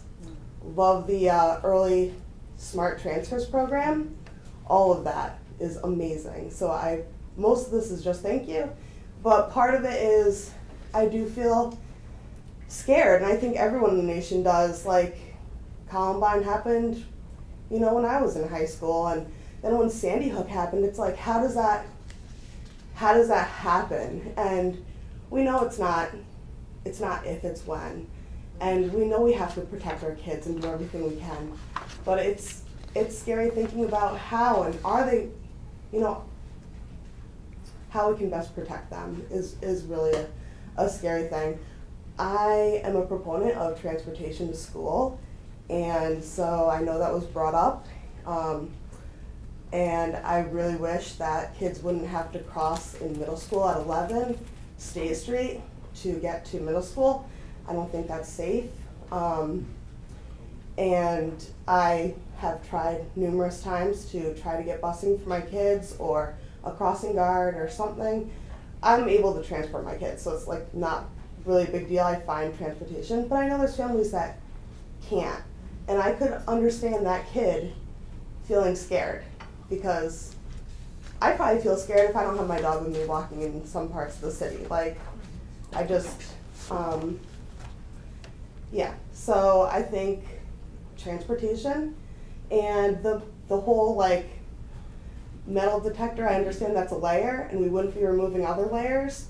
So I think it would be a good thing, or a weapons detection system, because it's not going to, I think of it when, like my daughter, when she saw, we were in a hotel room one time and there was like a spray system for a fire alarm, and she was worried there was going to be a fire because the spray system was there to put out the fire. The thing that protects us from the fire scared her because it made her think of fire. And I understand people might think that if they see a weapons detection system, but I feel like we have to do every single possible thing we can to protect our kids, because that's the most important thing. So if there's anything that's going to make my kids safer, I would vote for it and want that to happen. So all of the relationship stuff, I don't know how much we do with emotions and regulation and going from like how you're feeling to how you want to be feeling. Like Ruler by Yale is a really, really good program. But that's pretty much it, I think. But thank you for everything that you've already done. And what's your first name? What's your first name? Susie. Thank you, Susie. Thank you. Are board members doing last comments too? If any board members. Yeah. Okay, Board Member Jamaica. I know this has been a lot, and I had said it originally in my first statement that our parents and community members and staff are concerned for valid reasons. the need to do something, I hope we do the something that's the right thing, and not just because it's a visible thing. Because I am going to keep talking about data and research. While metal detectors and weapons detection have a physical, visible response to concerns, there's little evidence to support their effectiveness at preventing shootings or successfully detecting weapons. We had a student from Albany that went through metal detectors, and I haven't seen a report that Albany High School is any safer today than it was before because of metal detectors. We do have lots of data and research that talks about the harm that's caused to our students in our environment due to weapons detection and those things. And when the chief stands up and says there's a national rise in weapons, do we have data that says we have a rise in weapons at our schools right now, or that we have a rise in our communities? And even with that data and information, when someone says the first layer to stop kids from going into school, the first layer is to stop the kid from going into the school with the weapon. No, our first layer is to make sure our kids don't need weapons or feel they need weapons, and that they are going to be safe. It's to prevent the kids from picking up the weapons in the first place. That is the first step. And I am proud of the number of people that talked about how we work collectively as a community, and the number of times I heard everyone say, it's going to take all of us. Because that's been the case for a really long time. And I hope that we continue to look for ways that we work collectively, data-driven research that's going to be effective. Just because we were awarded $500,000, if it's going to be for something that isn't effective, it doesn't mean that we should use it. And if we can find $500,000 for a weapons detection system, can we find $500,000 for more staff? Like, are we putting focus in to find those grants? Just because it's easier to find the grant and the money for this thing doesn't mean it's the right thing for us. And I am terribly concerned and heartbroken by a number of things I've heard tonight. But I too have hope. I do. I've been in this city too long not to. And I've seen how great we can be. And I look forward to us continuing to do that work. Thank you, Board Member Jamaica. Any other comments from board members? Board Member Amanda? One of the things that I have sort of felt sometimes during these board meetings, and this is a little like, inside, scoop on my inner brain workings, is that it could feel a little divided, between different things that are said. To reiterate what Bernice had said earlier, like, our ultimate goal is to provide the best possible environment for students, for the teachers, for every single person working or learning in our school. We want them to feel safe in every shape, way, and form. And it does seem at times that if we discuss anything maybe a little bit more physical in nature, it means that we're gonna drop the relationship aspect of it.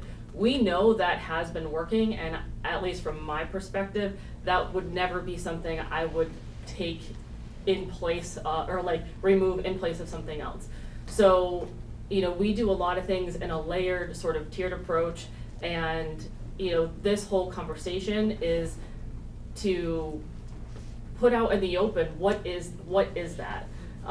We do have this grant that will potentially give us the opportunity to put an extra layer in place. That doesn't mean that people aren't looking into other avenues to expand staff, like extra support staff.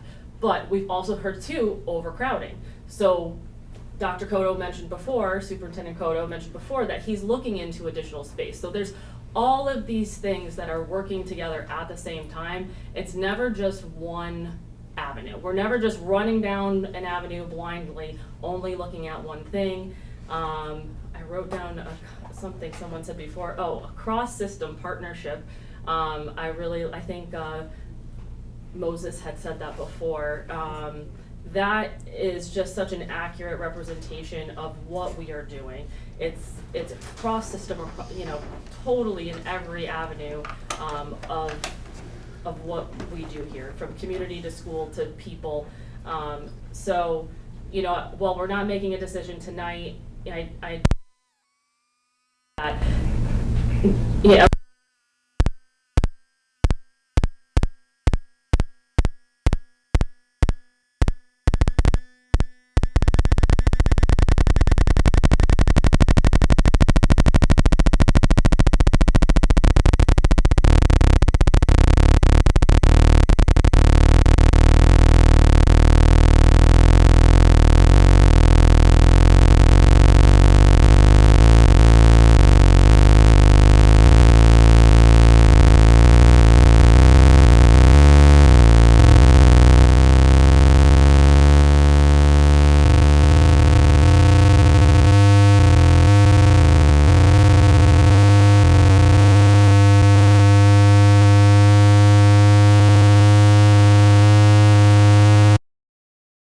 If I can offer someone to consider this, people manage to break into houses every single day. That does not stop us from locking our doors at night. That did not stop us from purchasing additional security systems for our own home.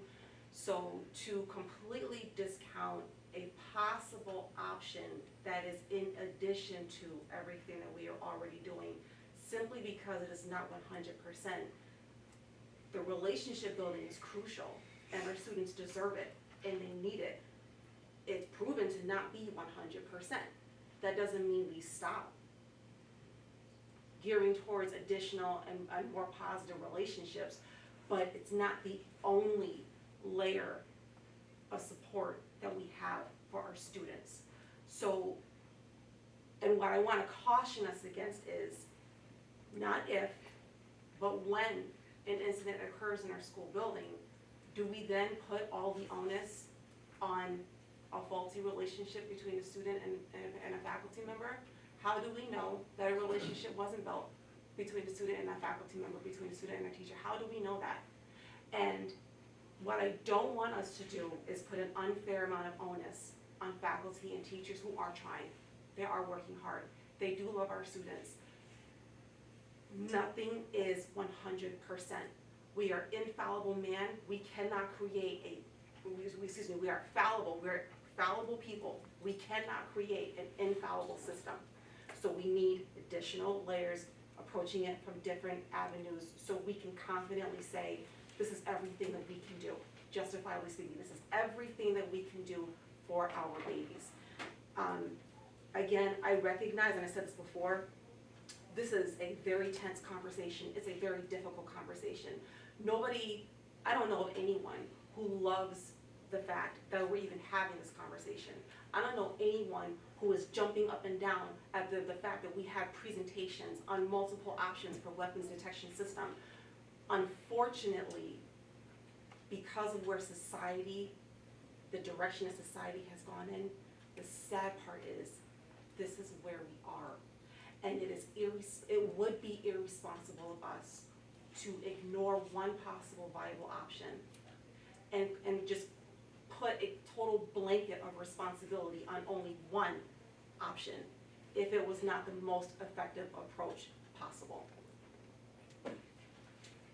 Thank you, Board Member Vivian. I do want to thank all of you that are there, especially the students. You hung with us all this time. Thank you for being here.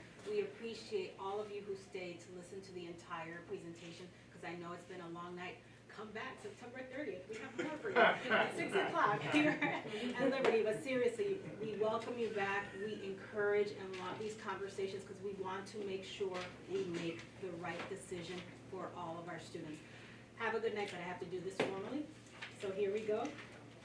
An executive session is now called for the purpose of discussing matters leading to particular persons. I'll accept a motion to go into executive session. May I have a motion? Thank you, Alexandra. Second? Second. Thank you, Board Member Amanda. All in favor? Aye. That was so much enthusiasm. I like to be transparent. The motion carries. Have a good evening, everyone, and we'll see you